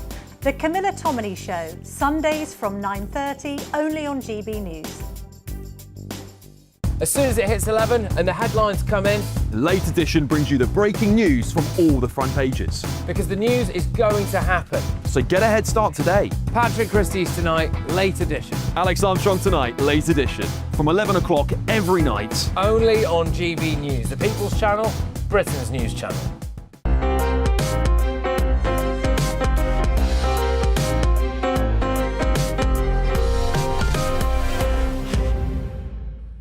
Welcome back. Jason Arday, who has resigned as a professor at Cambridge University following claims that he was a plagiarist, has said that the criticism of him is motivated by race. But others ask whether a white candidate would have been appointed with little or no scrutiny of his work and the many achievements which he claimed. So to discuss that, I'm joined now by the Senior Fellow at the New Culture Forum, Dr. Philip Keasley. Philip, welcome to GB News. Thank you for joining me. If there was racism here, do you think it's been in the criticism or in the appointment in the first place? Well, hello, Michael. It's great to see you. I think it's in the appointment in the first place because there's clearly anti-white racism going on here, which is rife not only through the academy but through the institutions as well. They clearly saw an oppressed minority and they desperately wanted him to win the day. They wanted a hero for their fantasy DEI narrative. And by God, he provided that hero. He constructed that hero. It's been interesting because it's laid bare what has been going on for a very long time, certainly in education, schools, universities, and so on and so forth. But now, right through the institutions and, of course, in business now, this ideology has metastasized and spread everywhere. So we are dealing with a much broader problem. Yes, this has been quite funny in lots of ways, but it's also very sinister as well, I think. So just develop that thought a little bit further. Sinister, why do you choose that particular word? Well, because I don't think these people are really living in reality. When about 10 years or so ago, they kind of rejected reality, didn't they? 2 + 2 = 5. Men can be women and women can be men. So when you push objective reality away and you are living in a fantasy world, then anything is possible. And if you are living in a fantasy world and you are a law enforcer, for example, or you're working in the NHS, then there are real problems here. So if we have a situation in which the NHS is taking on diversity hires to be brain surgeons, then there is a real problem there.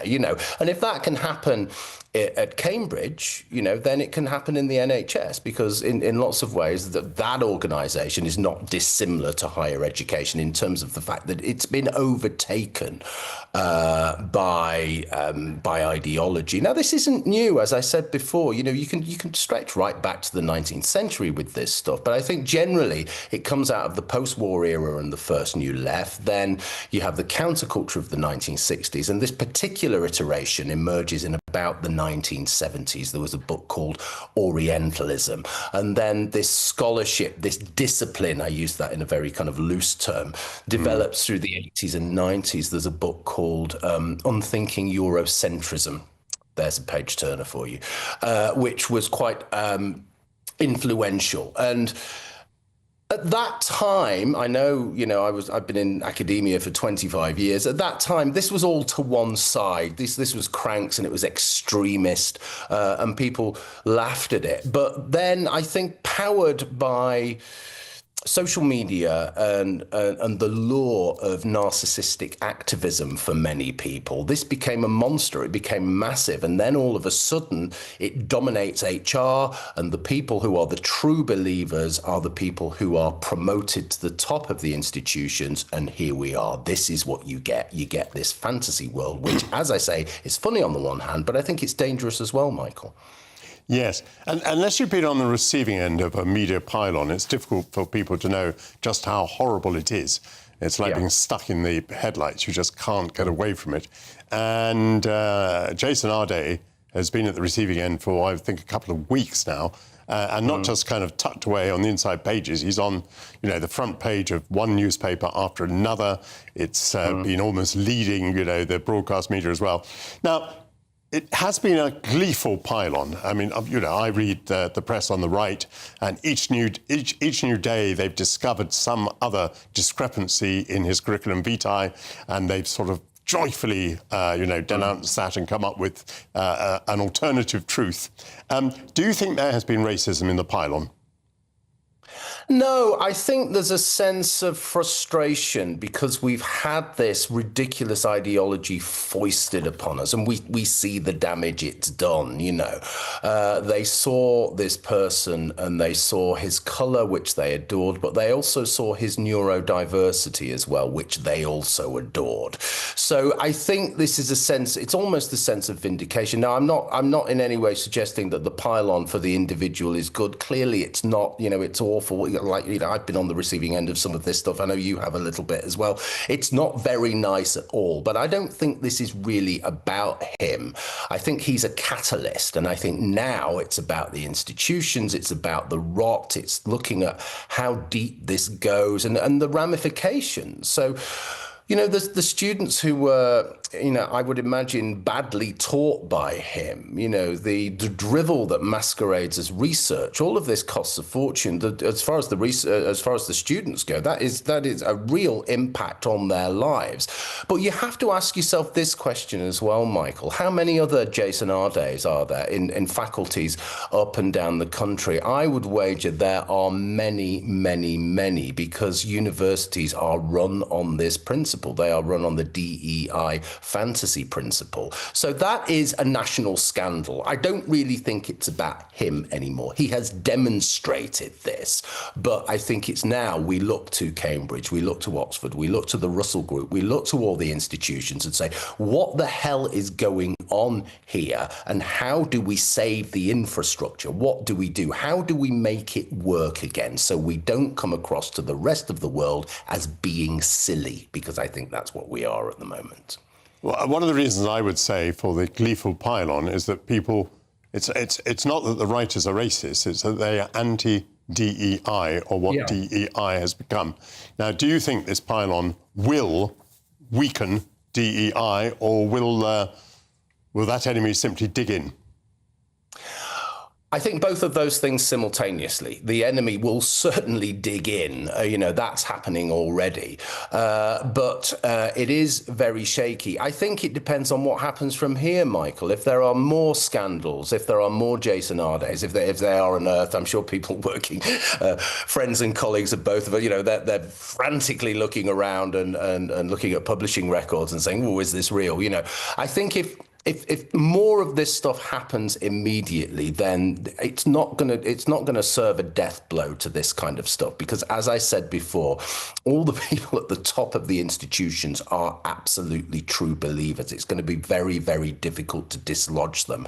But perhaps there is going to be a change, and it might come from somewhere else. I mean, this stuff has been, at the center of the culture. This stuff has been the establishment for a very long time now. And I think young people coming of age now are probably sick of it as well, because young people are naturally rebellious. They want something new. They want to put their own stamp on things. And I think they're going to start pushing this kind of stuff away because it's old hat. And as we saw, I mean, from the footage of Arday's Professor Boss welcoming him to Cambridge, pardon me, it was absolutely difficult to watch. It was so cringeworthy. She was at worship and she was holding his hands. There was almost a kind of very distasteful kind of sexual energy there as well.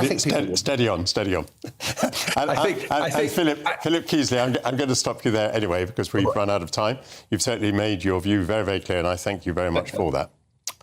Thank you. Jason Arde has previously denied the allegations. He has also said, whilst criticism is an inevitable part of academic life, what I've experienced has gone far beyond scholarly disagreement.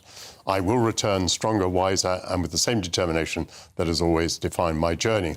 And a spokesman from Cambridge University said that the university has begun an investigation following information about Professor Arde's academic qualifications and honorary appointments. In order to ensure a fair process, we'll not comment further until that process has concluded. So, we're going to take a break now, and after the break, it'll be Stefan Kyriazis. See you in a moment. Good morning and welcome to your latest GB News weather update from the Met Office. Plenty of sunshine once again in the south through the rest of today and feeling hotter than yesterday too. Further north though, quite a bit fresher, and there will be some rain for some, courtesy of this cold front just clearing away into the North Sea. High pressure then takes over for Monday and Tuesday, and as well as that, it is set to turn hot once again, particularly in England and Wales. So through the rest of this afternoon, there will be some rain at times across parts of Northern Ireland, also central and southern parts of Scotland, with the rain just gradually fringing southwards into parts of northern England, but tending to turn more showery as we go through the rest of today. One or two heavier bursts are still possible, but many places will actually see quite a bit of dry weather as well. To the south, of course, Wales, central and southern England, a hot and sunny day to come, temperatures into the low 30s across some southeastern parts of England. But across more northern parts of the UK, quite a different feeling day to come. So for northwest Scotland, where it was very wet yesterday and quite windy, well, much brighter and drier compared to yesterday. There will be some showers around and still fairly blustery in those cool northwesterly winds, but there will be some warm sunny spells too. Likewise for Northern Ireland, and for many parts of Wales and central and southern England, it will remain fine and warm into this evening as well, with some hazy spells of sunshine. Now through tonight, that band of rain continues to make its way slowly and erratically southwards into parts of Wales and the Midlands, just a band of cloud with the odd shower by this point though. To the south of that, it will remain dry and clear, and it will be a fairly warm night in the towns and the cities, with temperatures holding up at between 15 and 16 degrees. Further north though, notice these temperatures widely 10 or 11 degrees in the towns and the cities, and widely into mid to potentially low single figures in the countryside. So a fresh start to the day on Monday for some northern areas, but plenty of sunshine for many through the course of Monday. There will be some build-up of cloud at times, and I think the sunshine will turn a little bit hazier through the afternoon for some western areas, but many will stay dry, just the odd blustery shower in the northeast of Scotland, and not as hot as on Sunday in the south, highs of 26 or 27 degrees. Welcome to Free Speech Nation with me, Josh Howard. This is the show where each week we see what's happening in the world of culture, current affairs and politics. First we'll say, welcome to the UK. Oh, thank you. And we're not afraid to use our free speech so that you can use yours. It's not controversial in the slightest to anyone who hasn't lost their mind. Free Speech Nation, Sunday nights at 7 p.m. Only on GB News, the People's Channel, Britain's news channel. I've been in Westminster for a long time. But I know that though power may be here, its effect on people's lives is across the whole of the country. We may be where rules are made, but it's where they're implemented that matters. Join me, Jacob Rees-Mogg, for forthright and frank discussion on where Britain has come from, where it's going, and where it will end up. That's State of the Nation, Monday to Thursday, 8 to 9 o'clock. Vox Populi, Vox Dei.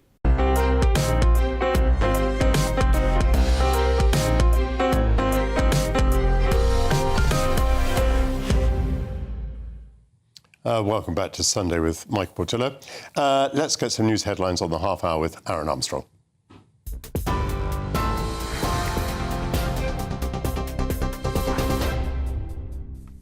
Thank you, Michael. 12:33 the time. Our headlines. The Prime Minister is expected to announce a series of measures to help people tackle the cost of living and will signal his intent to improve high streets across the country as he embarks on a tour of the UK tomorrow. FIFA's accused critics of a concerted and ongoing effort to undermine the organisation and its president, Gianni Infantino. It comes amid claims UEFA paid off an alleged mistress, while Mr Infantino was in charge of European football's governing body, which he denies. West Readings called on allies to send more air defence missiles to Ukraine after another wave of overnight attacks on Odessa and Kharkiv, where at least 2 people were killed and dozens more injured. The Defence Secretary says Vladimir Putin will seek to weaponise the colder months of winter. And large parts of England are under yellow weather warnings, with the 5th heatwave of the year likely to be declared over the coming days. Temperatures could reach 35 or 36 degrees by the middle of next week. You're up to date for the moment. More coming up at 1 o'clock. Tune in to GB News Radio wherever you are. Online, on DAB digital radio, on TuneIn, on Radio Player, on Nation Player and on your smart speaker. Just say, play GB News. Welcome back. All the world's a stage, and if that's so, that must include the studio. And Stefan Kyriazis is back with his trusty companion, Rafa, to share some reviews. Welcome to you both. Thank you very much. How did you get on this last week? Well, he's champing at the bit because he's heard there are cats around. So the first show up is Cats. There can't be cats again. How can there be cats? Cats again. Well, it hasn't actually been in London for a little while. So it feels, because it was here for so long, it became kind of ubiquitous. But it hasn't been here for a while. It's been touring and various other productions and a few pop-ups. So this is basically Andrew Lloyd Webber's seminal 1981 show based on T.S. Eliot. Your old housemate, no? T.S. Eliot? I did know his widow. Oh, you did? Okay. I did, yes. Valerie. I'll do the maths. But I think the poems were 1900, but anyway. 1920s and 30s. Anyway, so we have these poems about cats. It's a funny old rickety show that you just think probably would not get made today. It became a thing back then of its time, and it is literally a procession of cats, one by one, introducing themselves and singing a song about who they are and what they do, and it becomes a little bit clanky and repetitive. We haven't got footage, but we have got a bit of the curtain call, just to give you an idea of the spirit, the atmosphere, the costumes.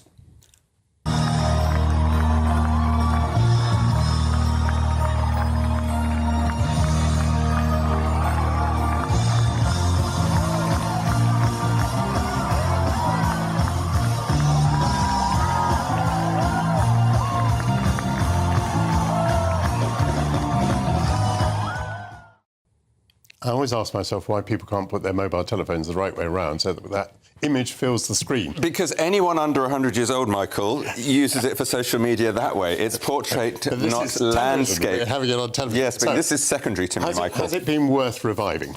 So, there were yowls and hisses of outrage when the first curtain call videos went up, and a lot of comments about the costumes looking a little bit homemade and a little bit drab and dreary. There are an array of beige, mustard, rust, grey, beige and beige costumes, and they do look a little bit homemade. So I think you can literally see cats on the television. It's drab, and I did not like the costumes. I also took with me one of my dearest friends who was in Cats back in the day, and he was also in Chicago, various shows. He knows his stuff. I do not believe, as we'll discuss later, that a show needs to be preserved in aspic and amber, that it just, must be revered in its original state. There is room to play with something. But here, like my friend, myself at Sunset, she was like, where's the cat when some of the performers were doing their things? There is so little of cat to it. And there we just saw a quick glimpse of Grisabella, who obviously sings Memory, the big show at the end.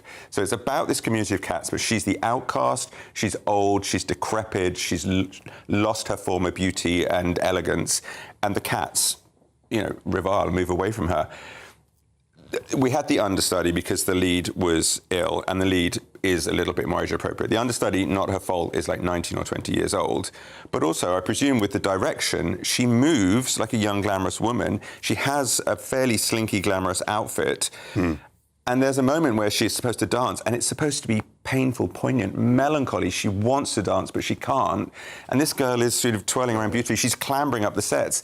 And it makes no sense to me. It drives me crazy. And it's had decent reviews, and it's fun. It's colourful, it's jolly in places, but there is nothing of the original spirit of the show and the poems. Is it set for a long run? So well, yes, because it's running through until the middle of September in Regent's Park Open Air, the most glorious setting, and then it kicks off at the start of October on a huge national tour. So yes, it's got legs to run. It's fun and it's enjoyable, but I found it hugely frustrating. Splendid. Let's move on to the next one. So the next one is my motto, I'm Every Woman, and this is the show about Chaka Khan, who is, you'll know some of her stuff, so Ain't Nobody and all the rest. And I will have to say, excuse the pun, Ain't Nobody deserves this show because it's atrocious. So this is another one of musical biopics that are like a Wikipedia flick. And then this happened, then this happened. Mm-hmm. As is tragically so common, especially with female divas, there are toxic, abusive husbands, there are drugs, there are booze, there are guns, there are babies involved. Chaka also, when she was young, was part of the Black Panthers, so that's a whole dark, interesting era. It just flicks through. There's one number with a speech and they're all dancing around to it. And I'm like, this is the Black Panthers. It's a huge, important political movement. Her dad is a heroin addict and literally sort of taps his arm once and then is like, I'm leaving. Daddy, he's gone. And it all starts so beautifully. All these moving panels are really amazing. And they reveal one by one these 5 females. Extraordinary vocalists throughout the show, incredible vocals. And they start just the opening of I'm Every Woman. And then it pulls back and we're in a therapy session. So the framing is Chaka is at the end of the road. She needs therapy and she has to go back and face herself that she can't face her demons, which is tiresome. And it's done with therapy speak. And it is absolutely one of the worst scripts I've ever heard. When you get out your hatchet, you do a very good job. Because I'm frustrated. And the thing with lots of people will say is like, you're such a Grinch, you're so... And I'm like, the reason is I, more than some people, like some Cats reviewers, love dance and love musicals, probably more than anything. Yes. And so I know what it can be and what it should be. And also, you know, Chaka Khan is involved in this show, which is often a problem. The same as the Sinatra show had his daughter involved. They say that it's the big expose, but it's like, oh yeah, there was some drugs. Oh yeah, there was a gun. But anyway, and there's far too much humour.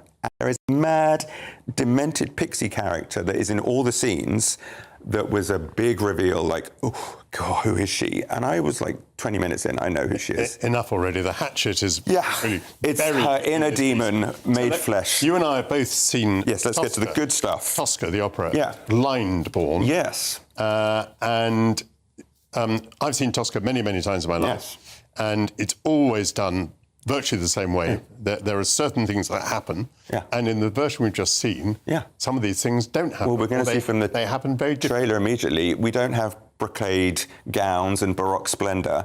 We have been updated, as you will see from this little clip.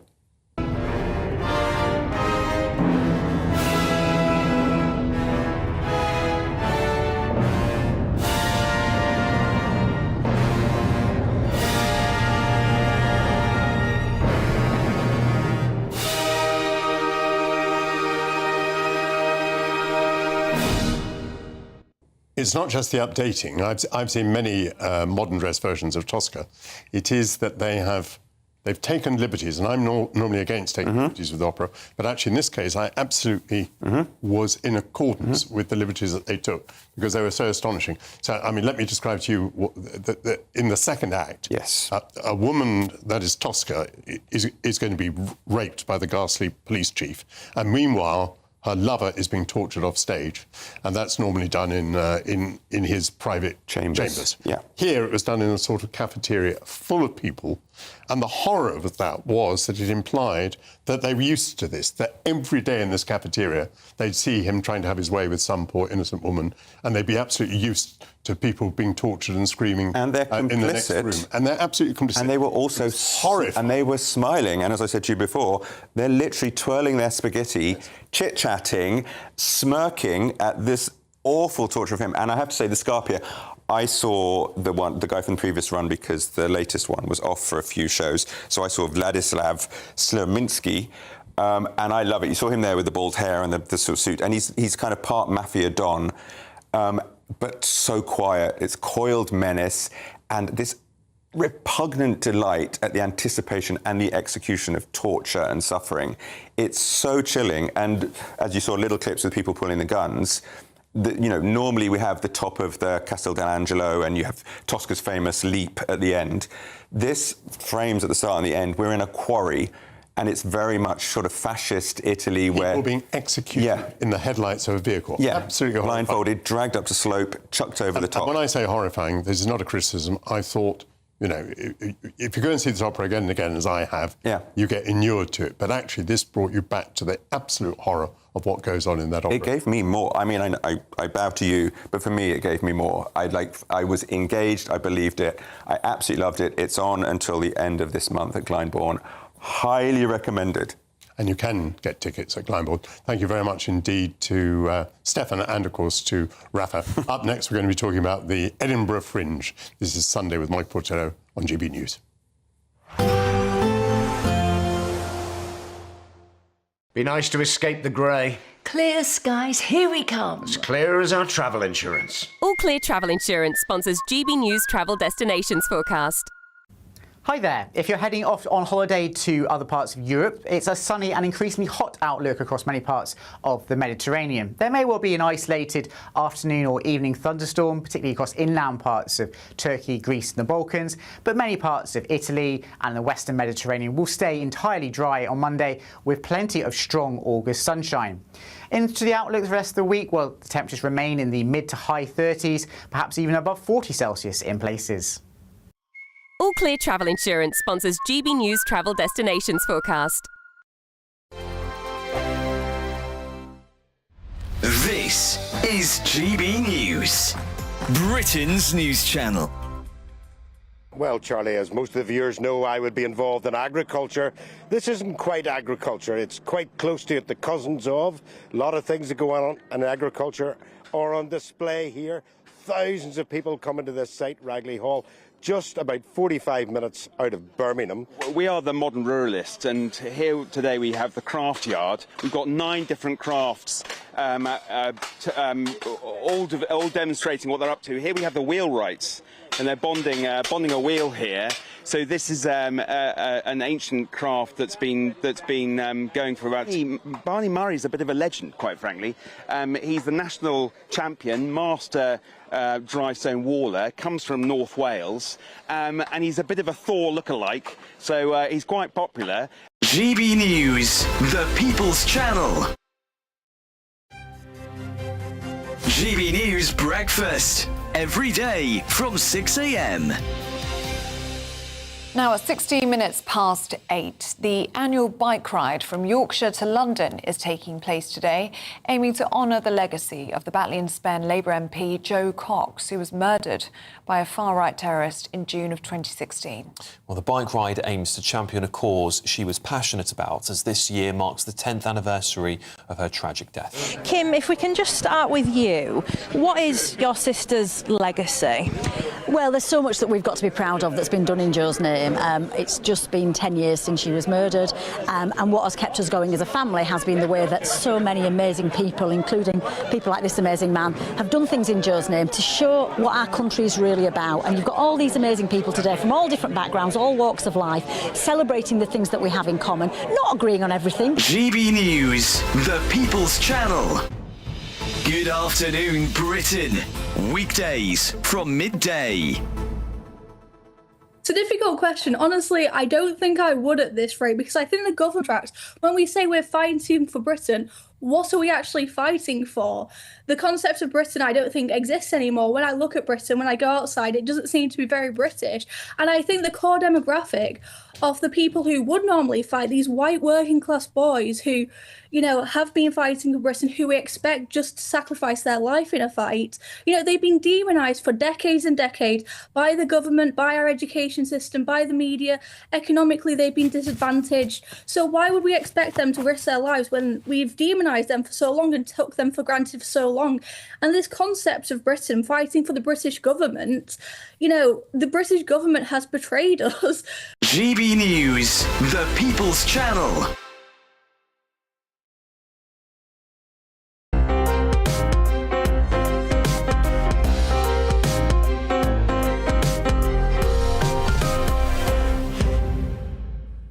Well, Welcome back to Sunday with Michael Portillo. For 3 weeks in August, the Scottish capital plays host to comedians, actors and artists from around the globe. The Festival Fringe dates back to 1947, when 8 theatre groups turned up uninvited to perform on the margins of the Edinburgh International Festival, set up to celebrate European cultural life in the wake of the Second World War. Joining me now is the social commentator Lewis McCletchie-Miller. Great to see you. And you are Scottish. You must be very proud of the Edinburgh Festival. I am, yeah. I think every time I meet somebody around the world who wants to come to Scotland, I find myself talking about the Edinburgh Fringe. It's globally iconic.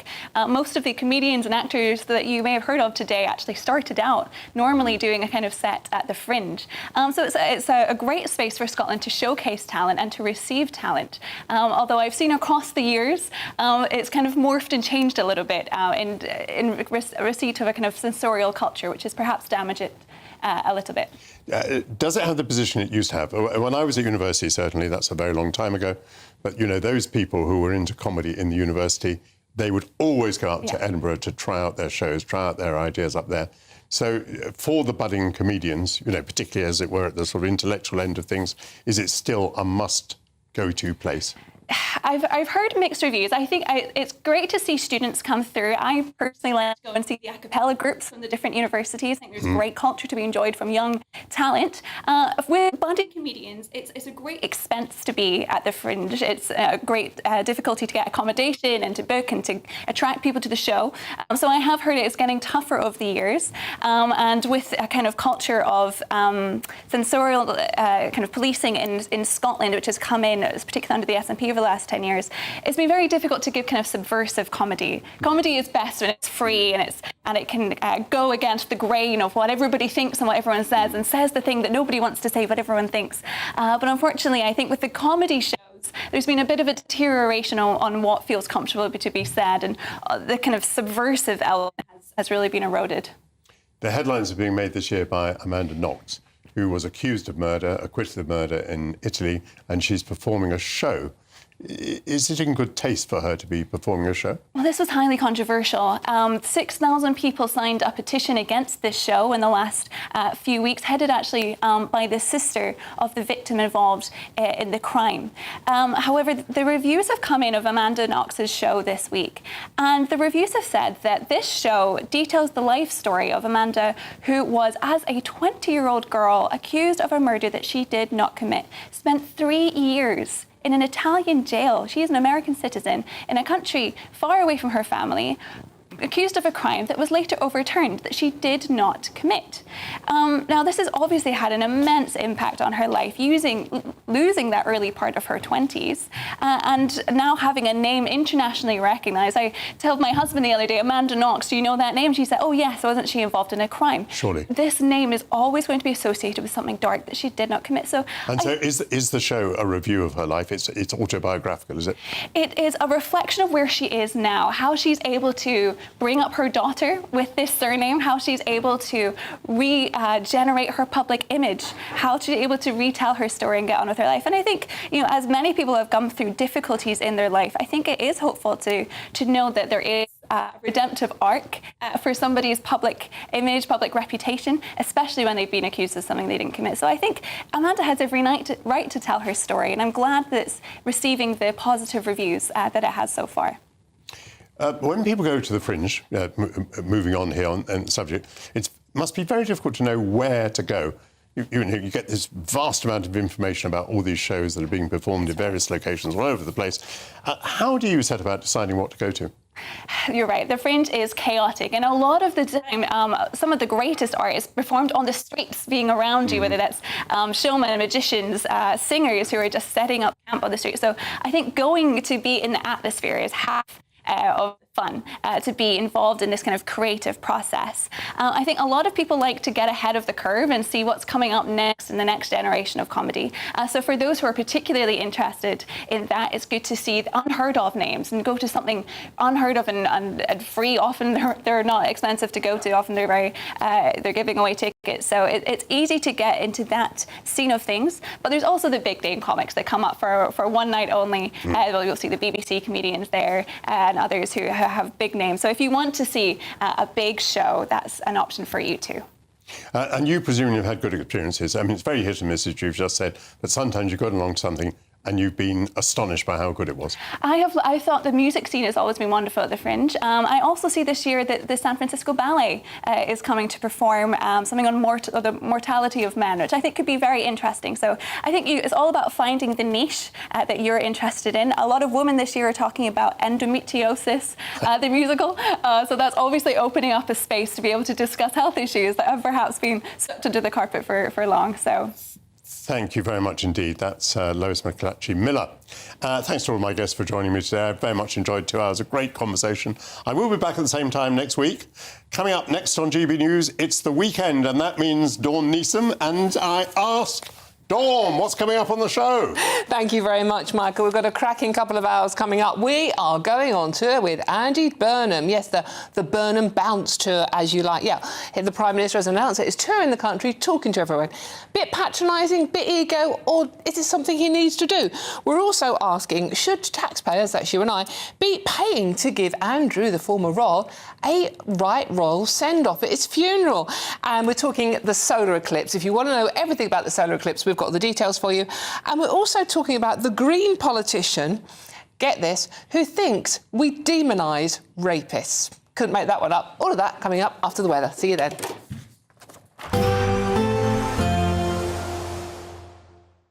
Expect warm spells with the odd rude interruption. Box Boiler sponsors the weather on GB News. Good morning and welcome to your latest GB News weather update from the Met Office. Plenty of sunshine once again in the south through the rest of today and feeling hotter than yesterday too. Further north though, quite a bit fresher, and there will be some rain for some, courtesy of this cold front just clearing away into the North Sea. High pressure then takes over for Monday and Tuesday, and as well as that, it is set to turn hot once again, particularly in England and Wales. So through the rest of this afternoon, there will be some rain at times across parts of Northern Ireland, also central and southern parts of Scotland, with the rain just gradually fringing southwards into parts of northern England, but tending to turn more showery as we go through the rest of today. One or two heavier bursts are still possible, but many places will actually see quite a bit of dry weather as well. To the south, across Wales, central and southern England, a hot and sunny day to come, temperatures into the low 30s across some southeastern parts of England. But across more northern parts of the UK, quite a different feeling day to come. So for northwest Scotland, where it was very wet yesterday and quite windy, well, much brighter and drier compared to yesterday. There will be some showers around and still fairly blustery in those cool northwesterly winds, but there will be some warm sunny spells too. Likewise for Northern Ireland, and for many parts of Wales and central and southern England, it will remain fine and warm into this evening as well, with some hazy spells of sunshine. Now through tonight, that band of rain continues to make its way slowly and erratically southwards into parts of Wales and the Midlands. Just a band of cloud with the odd shower by this point though. To the south of that, it will remain dry and clear, and it will be a fairly warm night in the towns and the cities, with temperatures holding up at between 15 and 16 degrees. Further north though, notice these temperatures widely 10 or 11 degrees in the towns and cities, and widely into mid to potentially low single figures in the countryside. So a fresh start to the day on Monday for some northern areas, but plenty of sunshine for many through the course of Monday. There will be some build-up of cloud at times, and I think the sunshine will turn a little bit hazier through the afternoon for some western areas, but many will stay dry, just the odd blustery shower in the northeast of Scotland, and not as hot as on Sunday in the south, highs of 26 or 27 degrees. Expect warm spells with the odd rude interruption. Box Boiler sponsors the weather on GB News. Welcome to Orlis Santi by Domes Resorts, and there's just 2 weeks left to see how you too could be enjoying the 5-star lifestyle. First, you can bank an incredible £60,000. We'll also give you a fine gold bullion bar worth over £5,000. For a chance to win, text GOLD to 63225. One entry costs £2.50 plus one standard network rate message, or text BONUS to 63225. 5 entries cost £5 plus one standard network rate message. Go to gbnews.com/win. Entries start at £2.50. Call 0903 686 3232. Calls cost £2.50 plus your network access charge. Or post your name and number to GB22 PO Box 8690 Derby DE1 9TT. UK only. Entrance must be 18 or over. Lines close at 4 p.m. on the 21st of August. This is a network giveaway. Entries will be pooled. Please check the closing time if listening or watching on demand. Good luck. Bold. They are under no illusion. Brave. Are you a human trafficker? Boundless. I've had enough